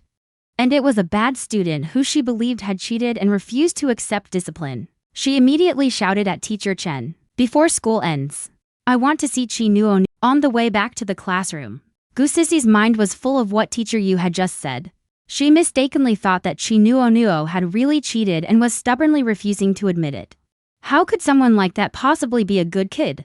If Dad found out about her true nature, he probably wouldn't bring her home. Thinking this, Gu Sisi turned and went to the bathroom. She took out her phone watch and called Gu Yunhai. Gu Yunhai, who was in a meeting, answered the phone. He only heard his daughter's soft voice say, "Dad, it seems like something happened to little sister at school." Hearing that Chi Nuo Nuo was in trouble at school, Gu Yunhai's heart instantly leapt into his throat. Without even taking the time to ask what happened, he directly hung up the phone and announced the meeting was suspended, grabbed the car keys and rushed to the school. Teacher Yu at the school grew angrier the more she thought about it. She directly laid the matter out in front of the principal, forcing the principal to summon Chi Nuo Nuo. "Principal, you wanted to see me?" Chi Nuo Nuo's bright, dewy eyes were exceptionally clear. It was hard to imagine such a well-behaved girl would be bold enough to cheat. And after cheating, not admit it and even talk back to the teacher. "Was it you who talked back to Teacher Yu?" The principal's face was stern. Of course, he didn't dare to be too forceful in his attitude. After all, the person before him was the one who had donated to buildings to the school. He originally thought Chi Nuo Nuo was the Zhu family's young miss. But after inquiring, he found out she was just a little plaything adopted from an orphanage to amuse the third young master of the Zhu family. "It was me." Chi Nuo Nuo nodded. "Principal, you see. Even in front of you, she shows no remorse at all." Teacher Yu couldn't control her anger upon seeing Chi Nuo Nuo. Chi Nuo Nuo looked at Teacher Yu with an innocent, confused expression. "I didn't do anything wrong. Why should I admit fault?" Hearing this, Teacher Yu became even angrier. "Do you have any idea how serious the implications of cheating are? If the neighboring schools found out that our Rongda-affiliated high school actually had a cheating incident, it would directly impact the school's century-old reputation. This is not something you can take responsibility for." Teacher Yu deliberately exaggerated the severity of the matter. The principal's face grew increasingly somber as he listened. "Hurry up and apologize to Teacher Yu. Then go back and write 1,000-word self-criticism. I didn't do anything wrong." Chi Nuo Nuo stubbornly refused to admit her mistake. "You cheated openly and talked back to the teacher. And now you're still refusing to admit your mistake. Which one of these things wasn't your fault? Now I'm giving you two choices. Either apologize to Teacher Yu now, or pack your things and go home. Rongda High School can't tolerate a student like you who shows no remorse." Teacher Yu looked at Chi Nuo Nuo with a cold face, waiting for her apology. Time passed minute by minute. Chi Nuo never spoke. "Have you made up your mind?" The principal reminded her again with a stern face. "Are you going to apologize? Or do you want to drop out?" He didn't want to waste time with a little brat. "Principal, are you openly showing favoritism?" Chi Nuo shed her soft and obedient exterior and looked coldly at the two people in front of her. Teacher Yu became even more angry seeing her like this. "If you don't apologize, that's fine too. Then I will publicly expose your cheating at school. Let all the students know what you did. What kind of shameful things you've done. Suit yourself." Chi Nuo didn't care at all. Anyway, she had already said she didn't cheat. Just at that moment, the office door was suddenly pushed open. Gu Yunhai stood panting at the doorway. His gaze swept around the office. He only saw the little girl he held in the utmost depths of his heart, standing alone in the middle of the office, while the principal and Teacher Yu looked at her with gloomy faces. All because the little milk bun had finished an Olympiad math test in 10 minutes. The teacher publicly accused her of cheating, and even demanded the principal process her withdrawal from school. By the time Gu Yunhai rushed over, Chi Nuo Nuo was standing all alone in the very center of the principal's office. Facing her were Teacher Yu and the principal, their eyes filled with rage. Her small, vulnerable appearance made Gu Yunhai's heart ache terribly. The principal was momentarily caught off guard. "President Gu, what brings you here?" Only then did Gu Yunhai look at the principal. After just 1 second, he shifted his gaze away and walked up to Chi Nuo Nuo. He gathered the small, helpless girl into his arms. "I'm sorry. Daddy is late." "Daddy Gu." Chi Nuo Nuo obediently blinked her bright, sparkling eyes. There was none of the previous arrogance or aloofness. "What are you doing here? Silly little goose." Gu Yunhai patted Chi Nuo. "Why didn't you call Daddy if you were being bullied?" "Daddy Gu, I'm fine." Chi Nuo Nuo was telling the truth. Handling a small scene like this was very simple for her. But to Gu Yunhai's ears, her words took on a different meaning. The look in his eyes when he gazed at Chi Nuo became even more loving and tender. His daughter was so understanding and so strong. Don't be afraid. Daddy is here. Dad will protect you. As soon as the words were spoken, Gu Yunhai's gaze abruptly fell on the principal. The principal was so frightened his body shuddered. Only then did he clearly hear what Gu Yunhai had called himself in front of Nuo. He quickly recovered. He stepped forward with a forced chuckle. Boss Gu, this is actually a misunderstanding. Shut up. Gu Yunhai spoke coldly. Misunderstanding? I don't know what misunderstanding it is. That allows you as the principal. And her as a teacher. To bully a child not even 5 years old here. The principal suppressed his inner feelings and replied with a hollow smile. Mr. Gu, it's not that we are bullying student Chi. Rather, she openly cheated on teacher Yu's test today. When caught, not only did she refuse to admit her mistake, she was also disrespectful and talked back to the teacher. We invited her here precisely to have her apologize to teacher Yu. After all, every teacher has a tough job. So, you're saying my precious Meng Bao was in the wrong? Gu Yunhai let out a cold laugh. His deep eyes were icy. This is about student Chi cheating and disrespecting her teacher. The principal's face turned ugly. His smile barely able to hold. His tone weakened to the extreme. It is indeed student Chi who was in the wrong. Principal. Gu Yunhai's eyes were filled with ice. He stood beside Chi Nuo like a tall tree. Is there something wrong with your eyes? Or is there something wrong with the school's surveillance cameras? Or, his icy gaze fell upon teacher Yu. I think the teacher has a problem too. Teacher Yu was confronted again. And it was by the parent of a student she liked. The fury in her heart flared up once more. But she didn't dare to vent it. She could only suppress all the anger deep inside. After giving Chi Nuo a cool glance, she said with a mocking smile, Mr. Gu, do you think our entire group is wasting so much time? Specifically targeting student Chi here? Isn't that the case? Teacher Yu was choked by these words. She had called the parents because she thought the parents would definitely listen to her. She wanted them to see how ill-behaved Chi Nuo, but Gu Yunhai's reaction was completely contrary to what she had expected. Teacher Yu was extremely angry. In order to make Gu Yunhai believe that Chi Nuo had cheated, she took out the test paper. Mr. Gu, you can take a look. These are problems that even 5th and 6th graders couldn't solve. The last question even includes knowledge from high school. Even Zhu Zhaojiao, who has the best grades in the grade, wouldn't dare to solve it without any hesitation. Yet student Chi finished the entire paper in just over 10 minutes. Without any thinking, teacher Yu was so angry she gnashed her teeth. Do you think with Chi Nuo she could have solved it? As her words fell, Gu Yunhai's face visibly turned cold and grim. Teacher Yu thought Gu Yunhai was finally going to discipline Chi Nuo. But she didn't expect that the one to be called out next would be her. So, teacher Yu, just take a lousy test paper and make such a huge fuss bringing my family's precious baby to the principal's office. The two of you bullying her like this. Teacher Yu was stunned. She believed this perfect score test paper was the best evidence of cheating. But she never expected Gu Yunhai wouldn't listen to her at all. And Gu Yunhai's next sentence made her break down on the spot. Teacher Yu might cheat on exams, but our precious baby would never cheat. This sentence made teacher Yu completely lose her composure. Mr. Gu, are you sure you want to question a teacher's judgment like this? Her voice raised uncontrollably in anger. The principal also spoke at this moment. Mr. Gu, teacher Yu is an outstanding teacher at our school and has even received municipal honors. Her judgment is never wrong. Teacher Yu has nurtured many talented students. Student Zhu Jinian is one of her beloved students. So I believe it must be true that student Chi cheated. And I asked Mr. Gu not to be partial. Let student Qi apologize to teacher Yu. Then we can consider this matter over. Teacher Chen was so angry he was pacing around. He had been wanting to interrupt them since earlier. Only because this time, teacher Yu was truly wrong. But teacher Yu didn't notice his look. Instead, he spoke with a hint of sarcasm. The students I teach are all top-ranked, among the best of the best. Unlike some people who rely on connections to get into the school. Not studying hard is one thing, but they actually cheat openly. And there are certain parents whose children have done wrong. Instead of reflecting and guiding their children toward the right path, They blame the teacher for being at fault. She considers herself a highly respected teacher at Rongda Fuzhong and believes everyone should respect her.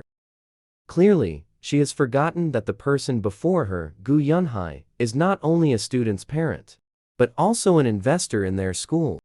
Even the principal wouldn't dare offend such a person. So where does she get the confidence to do so? Who are you to say my daughter is in the wrong? Gu Yunhai's voice was icy. If you, Teacher Yu, cannot provide evidence of Nuo cheating, I can only assume you are using your position to settle a personal grudge. An elegant and gentle voice came from outside the door. Tong Ying, dressed in a blue kipao, walked in. Accusing someone of cheating requires solid evidence. Even for a highly respected teacher, claiming a student cheated simply because they scored full marks is hardly convincing. She had already overheard most of the situation outside the door and had serious doubts about Teacher Yu's character. Teacher Yu had not expected Tong Ying to question her like this. She took 2 steps back in disbelief. Mrs. Zhu, are you questioning me? Yes. Tong Ying nodded. She stood beside Qi Nuo, gently rubbed her head. Tell Mom, did you cheat? No. Qi Nuo shook her head. Her eyes filled with seriousness. Tong Ying nodded. Mom believes you. Then her gaze fell on Teacher Yu again. Teacher Yu, have taught many good students. But besides, what's on the test papers? What else can those students do? They can't do anything at all. Take Arginian, for example. You only considered him a genius, but never considered that he has autism. Zhu Jinian has autism. Teacher Zhu Yu was very surprised. She truly didn't know. Tong Ying lowered her eyes and let out a scornful laugh. You show off Jinian in front of others every day. But you didn't even know your own student was sick. Do you really deserve to be called virtuous and respected? Being questioned again. Teacher Yu felt anger blocking her chest. I am Zhu Jinian's teacher, not his family. Focusing on his studies is enough for me. Paying attention to his physical condition is the parent's responsibility. As she spoke, Teacher Yu looked at Tong Ying with dissatisfaction. We are talking about Qi Nuonu's matter now. Why are you bringing Jinian into this? Mrs. Zhu, you need to understand. My judgment is never wrong. My cute baby never lies either. Seeing that Teacher Yu is stubborn and unyielding, Tong Ying's tone had cooled by a few degrees. Either you provide evidence that Nuonu cheated, Teacher Yu, or I suggest the school replace you. This virtuous and highly respected teacher. While Tong Ying was arguing with Teacher Yu over here, Qi Nuonu's gaze fell upon the office door. She saw a young man in a school uniform standing at the door. He passed through everyone, and his eyes met hers. Brother. Qi Nuonu smiled with joy. When Teacher Yu saw Zhu Jinian, her eyes instantly lit up. Jinian, come over to Teacher Yu quickly.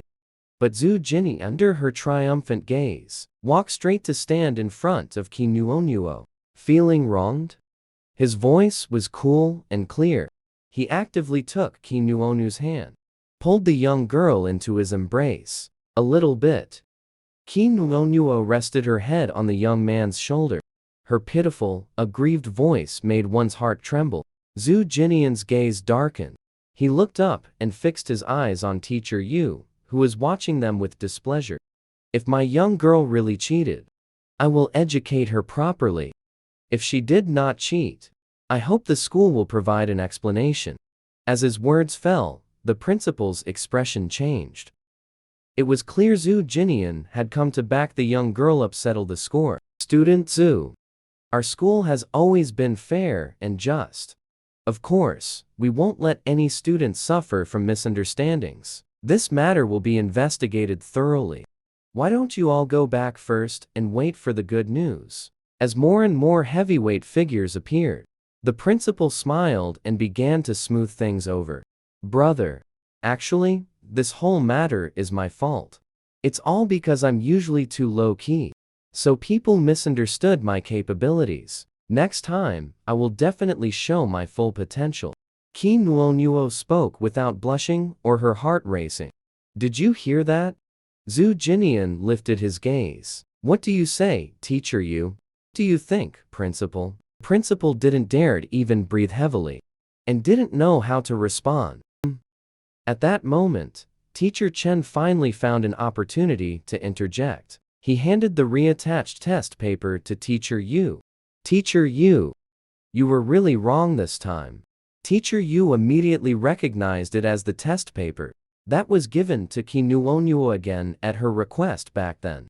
She opened the test paper in disbelief. Impossible. How could she have gotten a perfect score again? Teacher Chen sighed. This test paper was the one you provided. Again. Nuonuo also completed it under your supervision. The question types were completely different, but she still finished it in just 10 minutes. Different question types, same amount of time. This is enough to prove that Nuonuo did not cheat. After these words, the principal broke out in a cold sweat. In this matter, Qi Nuonuo was not at fault at all. If the three big shots in the office were to find out that he had just trusted Teacher Yu's words and threatened Qi Nuonuo, then he probably wouldn't even be able to keep his position as principal. Thinking of this, the principal hurriedly tried to make amends and said, Teacher Yu, quickly apologized to student Qi. You were too hasty in this matter. Don't ever do this again. It will hurt a student's heart. He originally wanted to brush it off like this, but never expected Zhu Jinian to look at him indifferently. Is that all? The principal didn't dare to hesitate. Student Zhu, what do you think should be done? Zhu Jinian looked at Teacher Yu, who was still in disbelief and unwilling to accept it, and spoke coldly. Teacher, you must be tired. Why not take these 2 years to go abroad and research some topics in mathematics? As for teaching and nurturing students, such tedious and exhausting work should be left to other teachers. Then he turned to the principal. Of course, the principal also needs to issue a clarification regarding this matter. As for how to clarify it, that's your business. But one thing. He patted Qi Nuonu's head. I don't want my little girl to have any blemish in this school. This suggestion seemed to be for Teacher Yu's benefit, but in reality, it left Teacher Yu with no place in the capital. A teacher dismissed from the attached high school of Rong University would not be hired by any school in the capital. She couldn't believe it. These words came from the mouth of her most admired student. It took her a long while to find her voice again. Zhu Jinian. I am your teacher. Zhu Jinian looked at her indifferently. You're not. Teacher Yu indeed couldn't be considered Zhu Jinian's mentor. His mentors were those few at the research institute. All his current achievements were entirely due to the guidance and instruction of those few in the shadows. It had nothing to do with Teacher Yu. Let's go home. Zhu Jinian was never a man of many words. He carried Qi Nuonuo and left the office. As for the teachers, he turned a deaf ear to it. After leaving the school, Gu Yunhai was afraid Qi Nuonuo would be psychologically affected. He insisted on having a meal with Qi Nuonuo. Tong Ying didn't have the heart to refuse, could only agree. After dinner, the family sat in the yard, drinking tea and chatting together. How pleasant. And when Zhu Dajio saw this scene, she clenched her fist. Last night before going to bed, she specially gave Teacher Yu a call. Told her some things about Qi Nuonu's situation. Wanted to use Teacher Yu's hand to let Tong Ying see how terrible this wild child she adopted back is. But reality was completely opposite to her imagination. Just where did it go wrong? Even Gu Yunhai showed her such care and affection.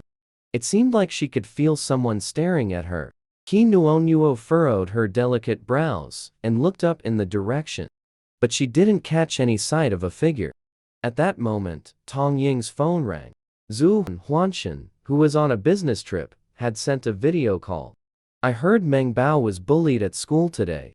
On the other end of the video, Zhu Huanshan looked travel-worn and weary. It's okay. We've already had the person who bullied Meng Bao expelled. Hearing this, the anxiety on Zhu Huanshan's face eased slightly. Where's Meng Bao? Hearing Zhu Huanshan's voice calling for her, Qi Nuo revealed her small head in front of the screen. Then she sweetly called out to the man on the other side. Daddy. Hey. Hearing his daughter's soft, well-behaved voice call him Daddy, the fatigue in Zhu Huanshan's eyes instantly vanished. He reached through the screen, pinching Qi Nuonu's little face. I just adore our Meng Bao calling me Daddy. With that, Daddy, no amount of tiredness is a problem. Then they heard Zhu Huanshan calling out beyond the video. Ray. Come say hello to your little sister. Seen there with someone else. Qi Nuo blinked her large, sparkling eyes, her face full of confusion.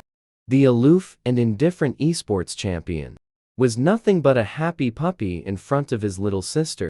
If little sister wanted something, he'd buy it. If little sister liked small animals, he'd open a zoo. If little sister loved playing a game, he'd personally help her beat it. But when his own younger brother also came to compete for the little sister's affection, the happy little dog once again displayed the authority of an older brother. Continuing from the previous passage. Seeing the confused expression on Qi Nuonu's face, Zhu Jinian explained from the side. It's your eldest brother. He's next to Dad. Tong Ying, afraid she wouldn't understand, added a few more sentences. Your eldest brother is currently attending university in America. This year, he also just won the National Esports Championship in America. If you miss him, then you can check the gaming channels. Almost every channel has his presence. After these words, Qi Nuonu's big eyes were filled with admiration. Is Big Brother that amazing? Tong Ying gently touched her little face. Not as amazing as our precious Meng Bao. This amazing referred to Qi Nuo actually being able to solve such a difficult exam paper. After all, it's not easy for a daughter to have a moment of enlightenment. Who knows when the next moment of enlightenment will come? After waiting a bit, finally, a face that bore a 50% resemblance to Zhu Jinian appeared on the video. He seemed not fully awake, his face full of lazy drowsiness. What sister? Dad. Tell Mom not to just randomly acknowledge someone. Zhu Jinrui's words. As he saw the soft, cute little face on the video, and those clear, big eyes, all got stuck in his mouth. The little girl blinked her eyes, tilted her head, and stared at him. Big Brother. Qi Nuonu's soft, gentle voice instantly shattered Zhu Jinrui's heart. The lazy drowsiness on his face vanished instantly. Seeing his newly arrived younger sister being so soft and adorable, he immediately felt somewhat at a loss. He had just said some unpleasant words. She didn't hear, right? He shot a somewhat resentful look at Zhu Huanshan, muttering in a low voice. Dad. You didn't tell me my sister is so soft and adorable. Zhu Huanshan shrugged. You didn't ask. He looked at his eldest son's flustered appearance, and didn't hesitate to mock him. His eldest son is a complete looks-obsessed person. That's why he deliberately didn't mention. Nuo is very soft and adorable, just to make his eldest son, who was dissatisfied with his daughter, slap his own face. Big Brother. Seeing Zhu Jinrui not speaking, she looked somewhat confused and helplessly at Zhu Jinian. Brother, did I do something wrong? Why does it seem like Big Brother doesn't like her? Zhu Jinian couldn't bear to see her so wrong. Reached out and took the phone. Zhu Jinrui. He called him directly by name. His cool voice made Zhu Jinrui snap back to attention immediately, suddenly meeting his younger brother's cold phoenix eyes. He scoffed with some disdain. Where's little sister? She doesn't want to talk to you. Bullshit. I'm liked by everyone. How could little sister not like me? She probably likes you, this ice block, the least. Zhu Jinrui immediately retorted. Then he snorted disdainfully and said, Move your dead face away. I want to see my adorable little sister. Zhu Huanshan stepped forward and slapped him on the head. You're someone with a little sister now too. Don't speak recklessly in front of your sister from now on. In the past, Zhu Jinrui would definitely have snapped back. But this time, he unusually rubbed his head and nodded. After responding to Zhu Huanchen, he looked expectantly at the phone screen again. Then the phone shook a couple of times. The fluffy head popped out again. You, kid, not talking to your sister earlier. Made your sister think you didn't like her. It really broke our darling's heart. You better coax comfort her properly, Tong Ying said, with the tone of annoyance. Yes.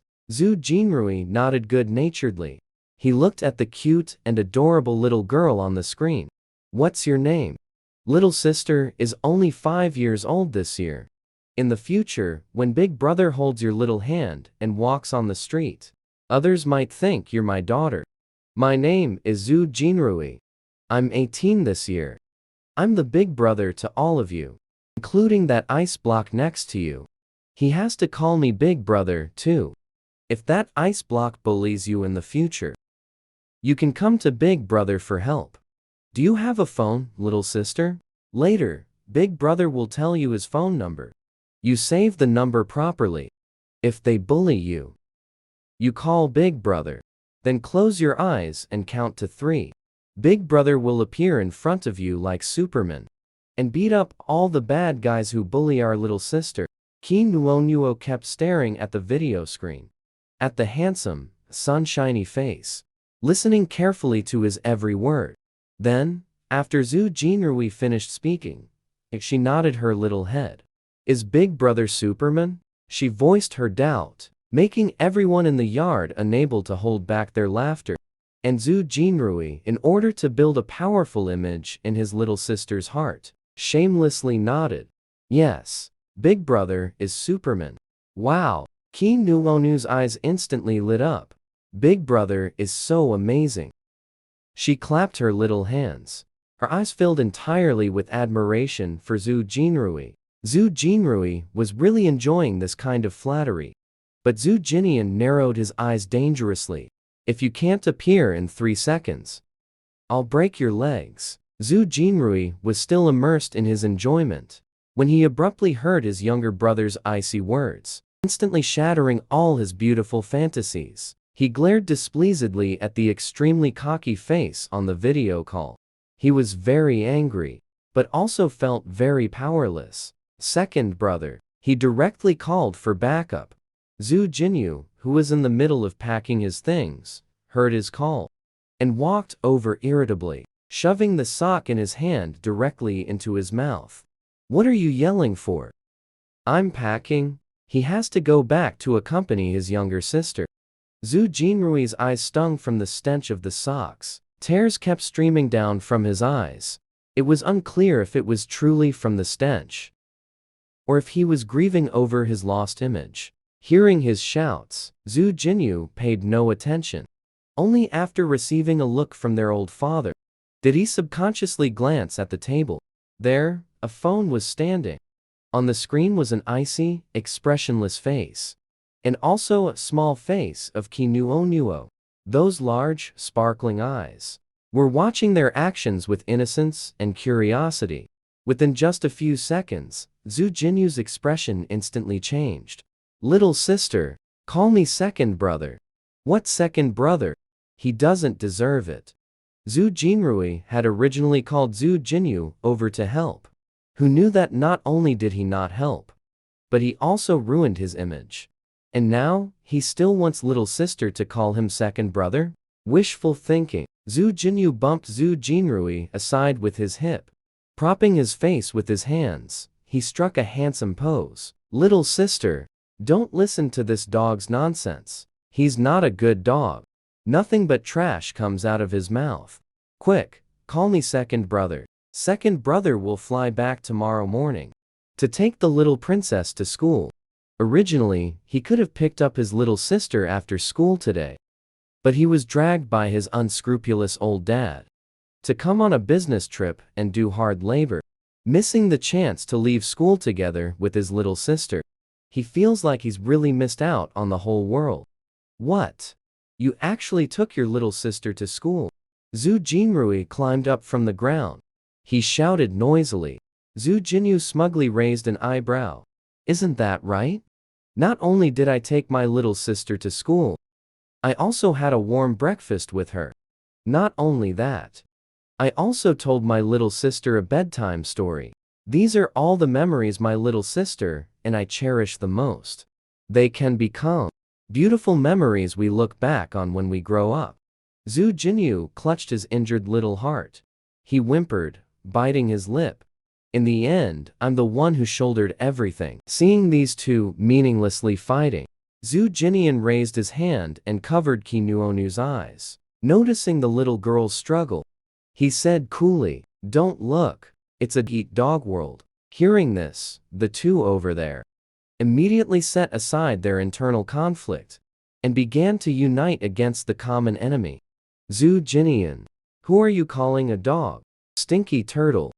I'll tear your mouth apart. Since they were young, these three brothers have faithfully followed the principle of the older bullying the younger, and the younger bullying the even younger. So, before Zhu Jinian was 5 years old, he was practically treated like a toy by these two brothers. The bullying was absolutely miserable. After growing up, the food chain suddenly changed.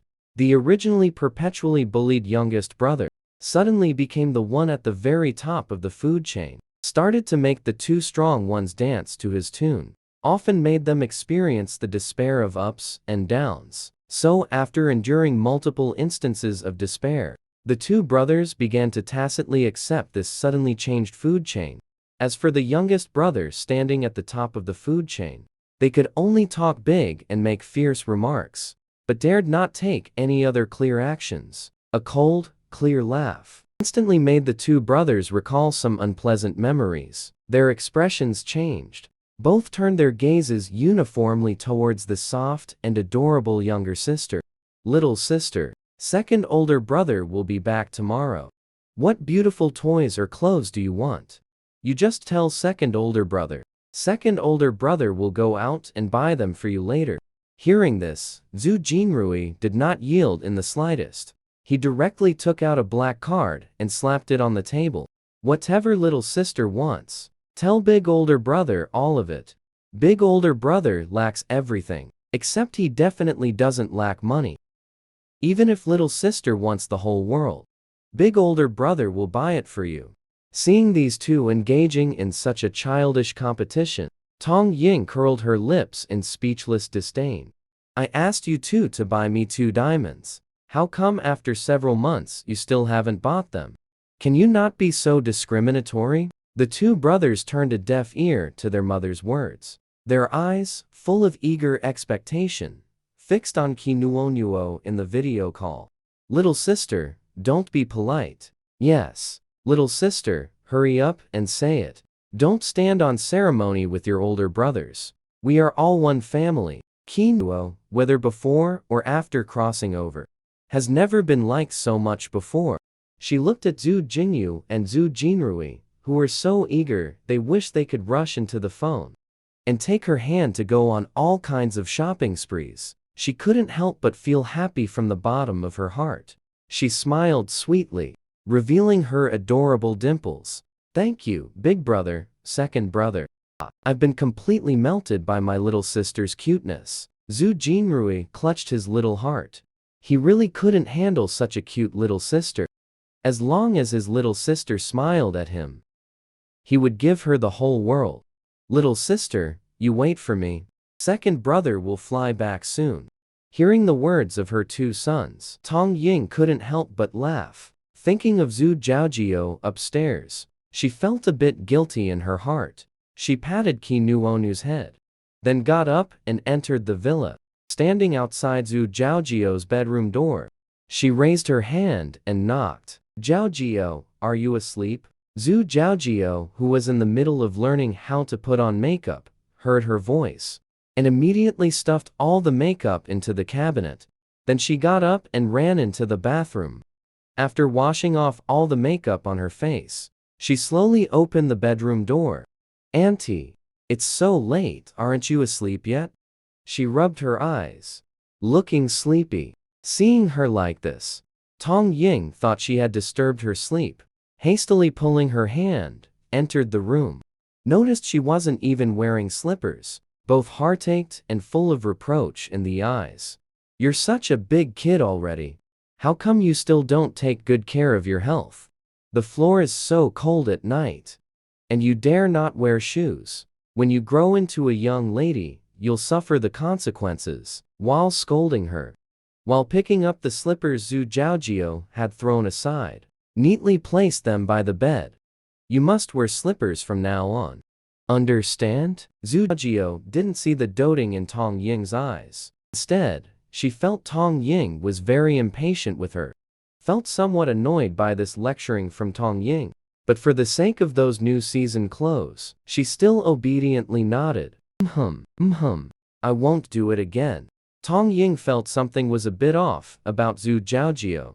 But upon seeing the same sweet smile on her face as always, she shook her head and stood up. Patted Zhu Jiaojio's head. "Sleep early. Auntie won't disturb your sleep anymore. Good night, Auntie." "Good night." After Tong Ying left, Zhu Jiaojio looked at the neatly placed slippers by the bed, then lifted her foot with a cold laugh, kicked the slippers away directly. Thinking of Tong Ying's attitude earlier, she got up and took out the lipstick from inside the cabinet, applied the bright red lipstick to her lips. The ones that are pretty and gorgeous won't do. Looking at the youthful face in the mirror, because of the color of the lipstick, it smudged into a mature appearance. She slowly raised her hand and touched the face in the mirror. Charity. Who knows who will be giving charity to whom in the future? Standing at the door of Zhu Jiaojio's bedroom, Tong Ying's steps were stiff for a long time. Only then did she compose the expression on her face, and came back to the courtyard with a smile. But after that, she was obviously distracted the whole time. Even the matters Zhu Huanshan mentioned in the video. It was only when Qi Nuonuo, next to her, tugged at her. "That?" she slowly asked. "What did they just say?" "Mom, are you sleepy?" Qi Nuonuo, seeing that Tong Ying's mind was clearly not here, thought that Tong Ying was sleepy. Tong Ying also realized that her mind was full of the sentence she heard outside the door, and she simply couldn't ignore it. She nodded. "Mom is sleepy. Then you should go and rest. I think Meng Bao should be sleepy too." Zhu Huanshan is a good husband, and also someone who understands Tong Ying very well. Even through the video, he could tell that his wife had something on her mind. The two brothers on the other side of the video were still reluctant, clearly wanting to video chat with Qi Nuonuo a while longer. But Zhu Huanshan forcefully took the phone away. Then the video call was ended. Zhu Jinian ignored Gu Yunhai's unhappy expression. He directly carried Qi Nuonuo upstairs. After handing the person over to the maid, he left the bedroom, knocked on Tong Ying's bedroom door. Tong Ying, who was on the phone with Zhu Huanshan, saw that the person at the door was her son. She nodded for him to come in. It was because of Zhu Jiaojio. Zhu Jinian got straight to the point. Tong Ying knew she couldn't hide her thoughts from her clever son. Placed the phone on the bedsheet and turned on the speakerphone. She told the father and son what she had overheard outside the door. After listening, both were silent for a while. "Send her back," Zhu Huanshan said with a sigh. He had also put effort into raising this niece, Zhu Jiaojio. Never expected that one day she would say such things. In the end, it still hurt his feelings. Tong Ying was somewhat hesitant. "After all, we raised her." Although that's what she said. But she still couldn't imagine, no matter what, that the child she had doted on and raised would say such hurtful words from behind the door. She actually said their affection for her was just charity.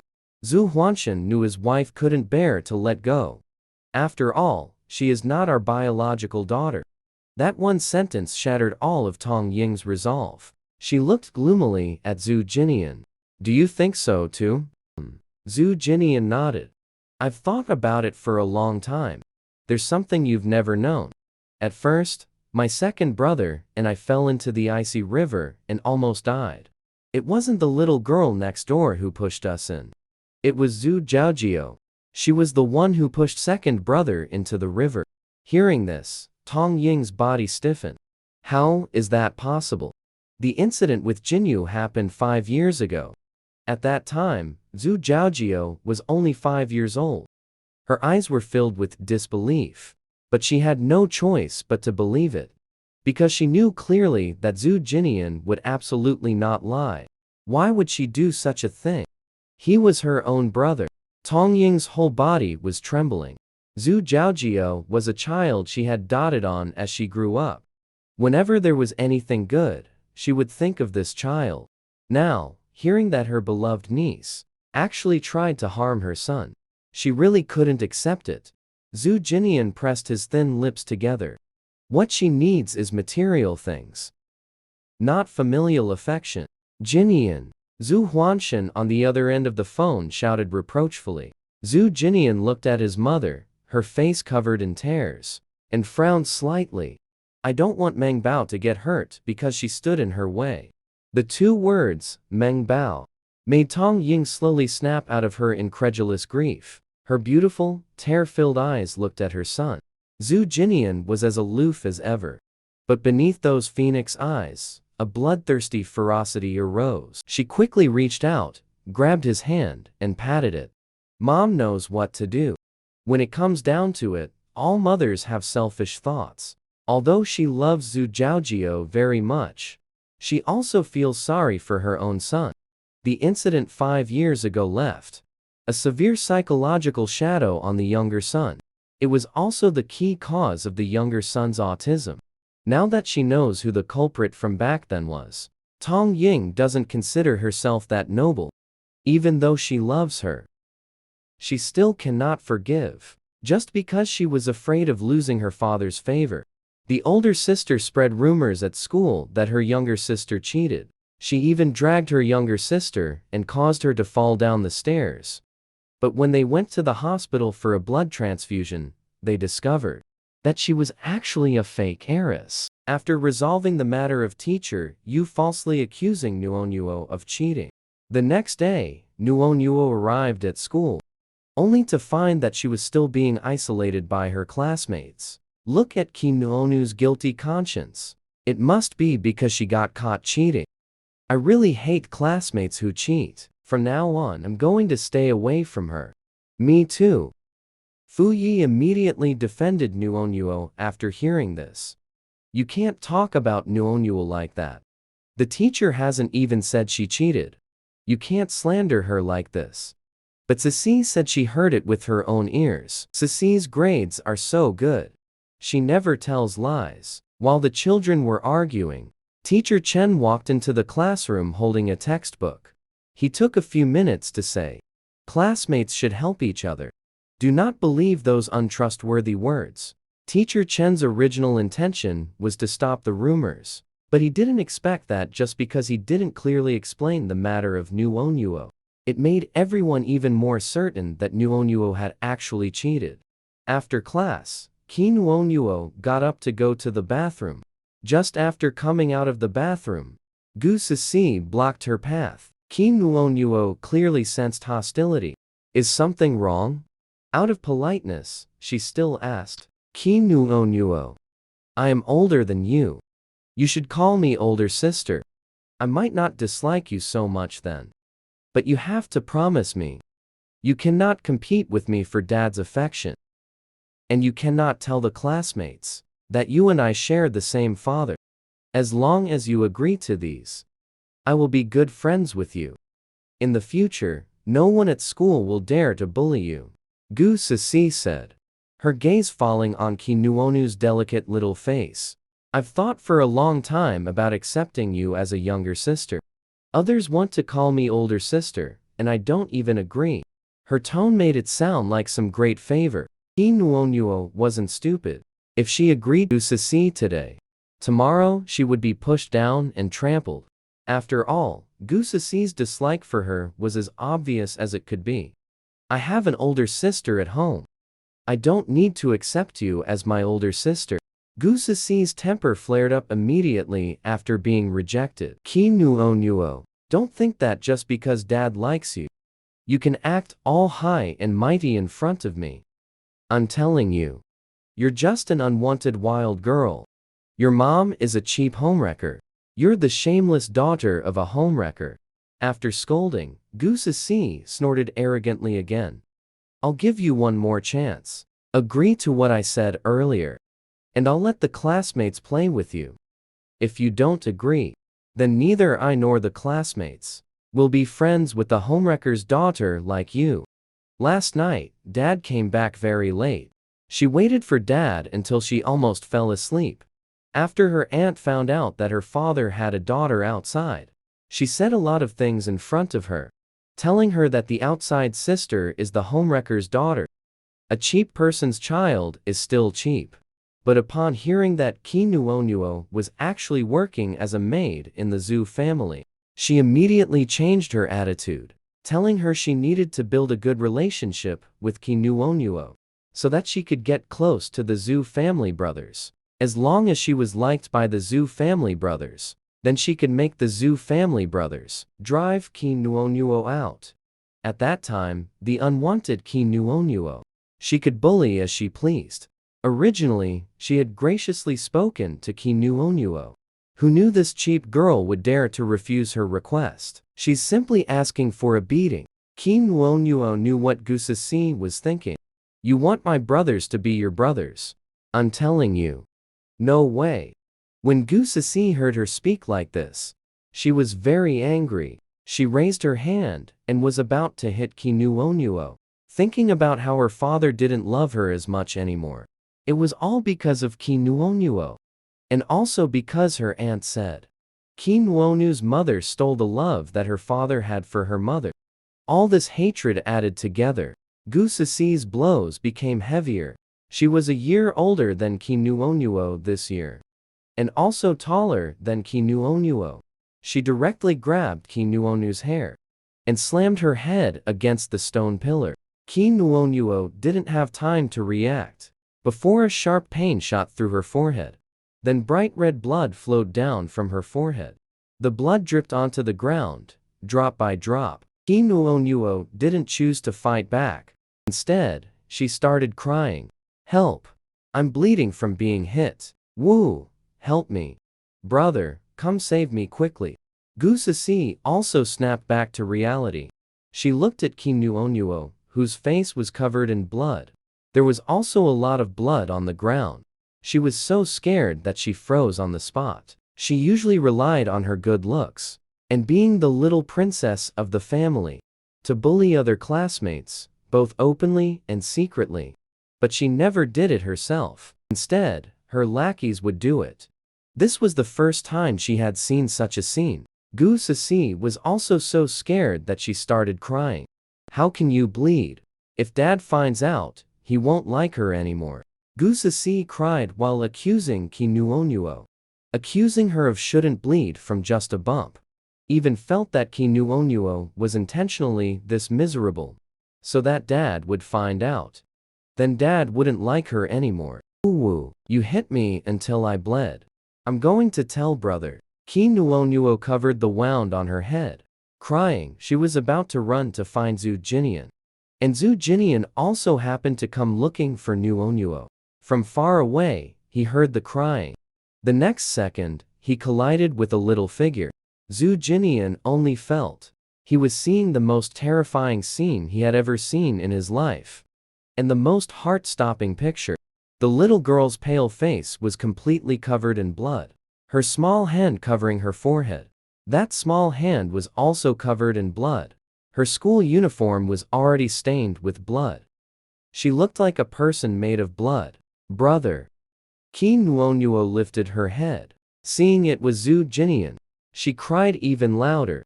Zhu Jinian's pupils trembled. His hands also trembled. He actually didn't know where to start. Could only tremble with his voice. Don't cry. Brother will take you to the infirmary. Kinuo, are you doing this on purpose? Goosey caught up. Before she could finish her words, she met Zhu Jinian's fierce, murderous glare. Her body trembled violently. It wasn't me. She fell by herself. Ki Nuo immediately cried and refuted by telling her side of the story. She grabbed my head and hit it, and called me the daughter of a mistress, and said she would steal my brothers away from me. She's so fierce. It was you.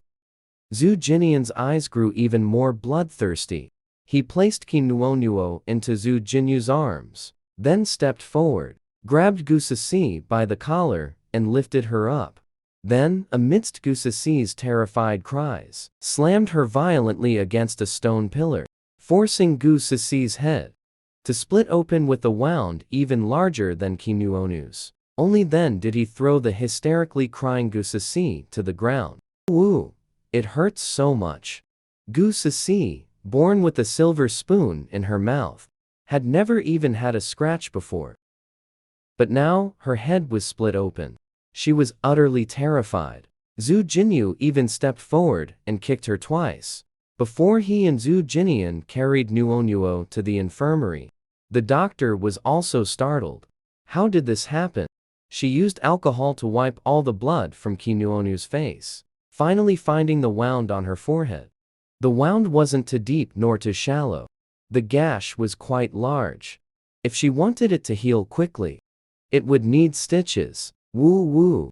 Brother, am I not pretty anymore? My forehead is cut open. I'm going to become ugly from now on. Qi Nuo saw the doctor moving the needle, thinking that she might very likely have a scar on her forehead. She immediately cried even harder. Zhu Jinian was also frightened seeing the doctor move the needle. He quickly hugged the little one, who was crying uncontrollably, into his arms. Pretty. My cute baby is the prettiest. Yes, the cute baby is the prettiest. Zhu Jinyu's heart was also trembling terribly. Their so treasured little sister was actually hit by someone, and such a long cut was made. Seeing his sister crying so sadly, he felt that the 2 kicks he delivered earlier were letting Gu Sisi off too lightly. Qi Nuo felt that just telling on her wasn't enough. She sniffled, feeling wrong. With tears in her eyes, she accused Gu Sisi of her crimes. Brother, she told my classmates that I cheated, made all the classmates isolate me, and hit me, and threatened me not to acknowledge Dad, Gu, and said, my mom is a mistress, said I'm the daughter of a mistress, called me a little bitch. She's so bad. Brother will get revenge for you. You wait here for brother. Zhu Jinian felt as if a stone was pressing on his chest. He used his fingers to wipe the tears from Qi Nuonu's face, then looked at the doctor. Please be gentle. The little girl is delicate. I'll be gentle. The doctor nodded. Afterwards, Zhu Jinian and Zhu Jinyu directly left the infirmary. Outside the door, Zhu Jinian's face was completely icy. Beneath those phoenix eyes lay a bloodthirsty impulse. Zhu Jinian wasn't much better off than him either. Although he usually had the best temper, once someone touched a bottom line he couldn't tolerate. His temper wasn't something just anyone could handle. That damned girl Gu Sisi. She actually dared to say Meng Bao is the daughter of a mistress. Where did she get the nerve? Seeing Meng Bao cry so heartbreakingly, Zhu Jinyu's heart ached terribly. And over here, with Gu Sisi injured, Teacher Chen immediately contacted Gu Yunhai. Because the head wound was very serious, she was sent to a major hospital. By the time Gu Yunhai rushed over, the doctors were searching for a blood source. I am her father. Hearing this, the doctor immediately arranged for a blood type match. Gu Yunhai, waiting outside the treatment room, heard the entire account of the incident from Gu Sisi's aunt. And this aunt pinned all the blame on Nuo, portraying Gu Sisi as the pitiful, bullied protagonist. Gu Yunhai couldn't help but frown. He was just about to tell the aunt to shut up, when he heard a doctor walk over and say, Mr. Gu, your blood type does not match Miss Gu's. You are type B. But Miss Gu is type A. May I ask if you can find? The aunt's heart skipped a beat. She hurriedly stepped forward and interrupted the doctor. I am a match. Take my blood. Gu Yunhai was stunned by the doctor's words and stood frozen in place. His blood type did not match his daughter Gu Ceci's. What was going on? He stood at the entrance of the emergency room. His mind began to recall those nearly forgotten old matters from years past. The more he recalled, the more his brows furrowed deeply. Just because she feared losing her father's favor, the older sister spread rumors at school that the younger sister had cheated. She even dragged the younger sister, causing them both to fall down the stairs. But when it came time for a blood transfusion at the hospital, it was discovered that she was actually a fake heiress. The doctor's single remark about the blood type not matching made Gu Yunhai recall those old, dusty events, to the extent that even when Gu Ceci was wheeled into the hospital room, he did not go to see her. The two brothers, and Zhu Jinyu, originally went to settle accounts with Gu Ceci, but were told that Gu Ceci had been sent to the hospital. They could only return to the infirmary, still carrying their anger. During the suturing process, the young girl did not cry as the two had imagined she would. Instead, she bravely bit her lip. They walked in. Just as the doctor finished the suturing, she put down the tools in her hand. The wound wasn't very deep. It was just somewhat large. If cared for properly, it wouldn't leave a scar. During the recovery period, avoid eating spicy and inflammatory foods to prevent the wound from worsening. Hearing the doctor's instructions, Zhu Jinian and Zhu Jinyu's hearts finally settled back into their chests. Then he directly took leave and brought Nuo home. Tong Ying, who was helping Zhu Jiaojio pack her things, heard the commotion downstairs, put down what she was holding and walked out of the bedroom. Saw the two brothers downstairs surrounding the little girl. She hurried downstairs. Why at this time? Before she could finish her words, she saw the wound on Qi Nuonu's forehead. Couldn't help but raise her voice. How did my precious baby get hurt? Mom. Qi Nuonuo reached out pitifully, asking for a hug. Tong Ying held the aggrieved little one in her arms. Gu Ceci bullied me. She sobbed as she tattled. Gu Ceci bullied her like that. 6. She had no intention of letting her off easy either. After recounting Gu Ceci's misdeeds once more, Tianya felt as if his heart was about to explode with anger. Mom will take you to get revenge, she shouted. Butler. Madam. Go find out which hospital Gu Ceci is staying in. Contact Gu Yunhai. Tong Ying acted swiftly and decisively, causing Zhu Jiaojio, who was slowly packing upstairs, to come out. She deliberately carried a small suitcase in her hand, to let Zhu Jinyu see that she was leaving. Jiaojio, are you leaving? Hearing her second son's words, Tong Ying reined in some of her anger. Her gaze turned to Zhu Jiaojio coming down from upstairs, and fell on the small suitcase in her hand. Her eyes darkened slightly. Jiaojio is also older now. She can't hang out with you good-for-nothing brothers anymore. So Mom asked her to go back to her own home. And let your second aunt properly teach Jiaojio some manners and etiquette, so that in the future, at important occasions, she won't be said to have no manners. Hearing her words, Zhu Jinyu nodded to show he understood. There was no attempt to make her stay, as Zhu Jiaojio had imagined. She gritted her teeth secretly. The resentment towards Tong Ying in her heart grew stronger. When leaving, Tong Ying instructed the butler to make sure to pack all of Zhu Jiaojio's belongings properly, and to send her safely back to her own home. Only then did she carry Qi Nuonuo and get in the car. In the car, Tong Ying's expression was very unpleasant. After all, anyone who hears others say that their own daughter is the daughter of a mistress, and even call their own daughter a little bitch, wouldn't be in a very good mood. In the hospital room, Gu Ceci was crying and complaining. Her aunt was also preoccupied with worries. Her gaze kept looking towards the door. Seeing that Gu Yunhai had not come in, her anxious heart became even more unsettled. She originally thought Gu Ceci's background could be hidden for a lifetime. Never expected it would be exposed so early. Aunt. I'm in so much pain. You must make Dad teach Ki Nuonuo a good lesson. She actually had the Zhu family brother hit me. Before she could finish her words, the hospital room door was pushed open. They saw Tong Ying holding Ki Nuonuo. Behind them followed Zhu Jinyu and Zhu Jinian. They walked in aggressively. Although Qi Nuonu's face was washed clean, there was still a lot of bloodstains on the clothes. No matter how you look at it, it's quite shocking. Mrs. Zhu, what brings you here? Auntie certainly knew that Tong Ying was here for revenge. The moment Gu Sisi saw Zhu Jinian, her mind was filled with Zhu Jinian's murderous gaze, and the scene of him smashing her head against the pillar. She hid fearfully behind her aunt. Mrs. Cheng, I want an explanation. Tong Ying got straight to the point.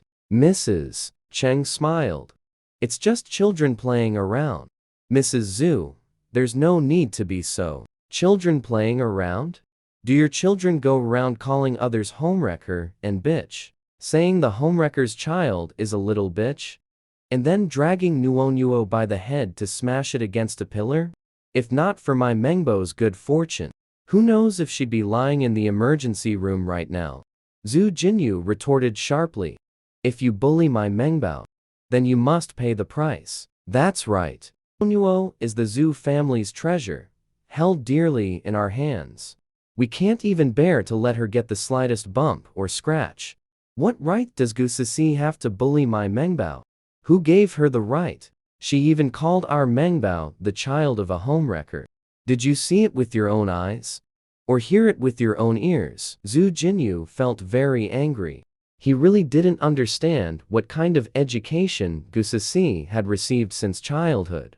How could she utter such bullshit words? Facing the double bombardment from the two Zhu brothers, Madame Cheng could only suppress her anger deep in her heart, apologizing with a smile. This matter was my Sisi's fault. But please, Madame Zhu and you too, Zhu. Young masters, considering that Sisi is still young, forgive her this once. After Sisi's injuries have healed, I will definitely bring Sisi to your door to apologize properly. The Zhu family is the leading power in the capital. Her Cheng family's business still relies on the Zhu family's influence for protection. Moreover, Gu Yunhai already knows that Gu Sisi's blood type is different from his. If Gu Yunhai conducts a paternity test and finds out Gu Sisi is not his daughter, in a fit of anger, he might withdraw his investment from the Cheng family. Then the only thing that could keep the Cheng family's lifeblood going would be the cooperation with the Zhu family. Madame Cheng cursed Tong Ying and the others in her heart. But on the surface, she still maintained a good-tempered, smiling appearance. However, Tong Ying clearly did not accept her explanation. Tong Ying sneered coldly and said lightly, "No need for pleasantries. I came specifically to get an explanation for Meng Bao." Madame Cheng knew this matter obviously couldn't be resolved peacefully. Then what does Madame Zhu think? Gu Sisi, Tong Ying called out. Gu Sisi hid behind Madame Cheng, not daring to come out. She was firstly afraid of Zhu Jinian. Second is that she had never faced a situation like this. She stared eagerly through the gap towards the hospital room door. Why hasn't Daddy come yet? She was almost bullied to death. Mrs. Cheng no longer cherished Gu Sisi as much. After all, her previous doting on Gu Sisi was out of consideration for Gu Yunhai's sake. She and her sister had always been friendly on the surface, but at odds underneath. Now that the truth that Gu Sisi isn't a member of the Gu family has been exposed, she has lost all value. Offending the Zhu family for her simply isn't worth it. So she reached out and pulled Gu Sisi, who was hiding behind her, forward. Sisi, apologize to Miss Zhu. I won't. Gu Sisi grew up being spoiled and cherished. There had never been a time when she had to apologize to others, let alone to Qi Nuonuo, whom she detested the most. Seeing Gu Sisi like this, Tong Ying didn't force her. Meng Bao, how did she bully you? And what did she say about you? Say it again now. She told me I'm not allowed to acknowledge Dad Gu, and to give all my brothers to her. Said I'm the daughter of a mistress. called me a little bitch, and insulted my mom too. Also said if I didn't agree with her, she'd make all the classmates stop playing with me, and spread rumors everywhere that I cheat at school. Made all the classmates call me a bad kid. Isolated me. Hearing it again, Tong Ying still couldn't help but feel heartache. These actions are clearly school bullying. If not handled properly, the child will inevitably be left with psychological trauma or even depression. Just thinking about it made her tremble uncontrollably. But seeing Gu Ceci's attitude and Mrs. Cheng's falseness, she gritted her teeth and said, "You all heard it. Since you aren't sincere in your apology either, then there's nothing more to say. Let's call the police." Hearing this, Mrs. Cheng froze. She never expected Tong Ying would actually want to take this to the police station. Upon hearing this, Gu Ceci immediately started crying. "Woo, Auntie, I don't want to be locked up." She fearfully hugged Mrs. Cheng, but Mrs. Cheng, afraid of being implicated, gently pushed her away. Gu Ceci, who was in the middle of crying, was directly stunned, her face full of incomprehension. "Auntie, didn't you teach me to do this? You said you would protect me." As the words fell, Mrs. Cheng hurriedly covered Gu Ceci's mouth. She glared fiercely at Gu Ceci. Then she looked towards Tong Ying and the others. "Mrs. Zhu, don't listen to this child's nonsense. This child has been spoiled since she was little. Whenever something happens, she blames others." After explaining, she poked Gu Ceci's forehead hard. There was still a wound there. It made Gu Ceci's eyes well up with tears. "You silly girl. You did something wrong, and now you're pushing the blame onto your aunt? I've dotted on you for nothing. You've truly broken Auntie's heart." Gu Ceci, whose mouth was covered, cried and shook her head. But it was Auntie who taught her to say those things. Why won't Auntie admit it now? She's about to be sent to the police station and arrested. Why isn't Auntie protecting her? Zhu Jinian coldly watched Mrs. Cheng hysterically try to cover up. He had already seen the truth of the matter. Words like mistress and slut. How could a 6-year-old child like Gu Ceci understand them?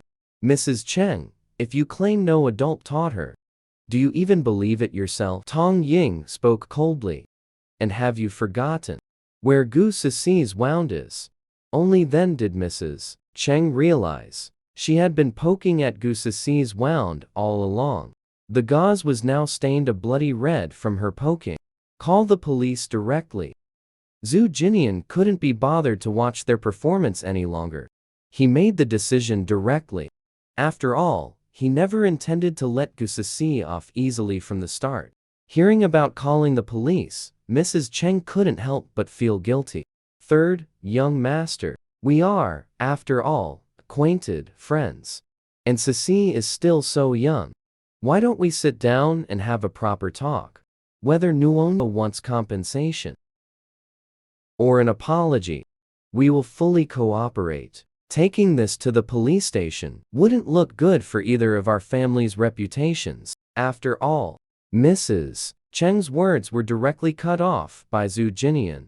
"I'm here to get justice for my darling, not to negotiate with you."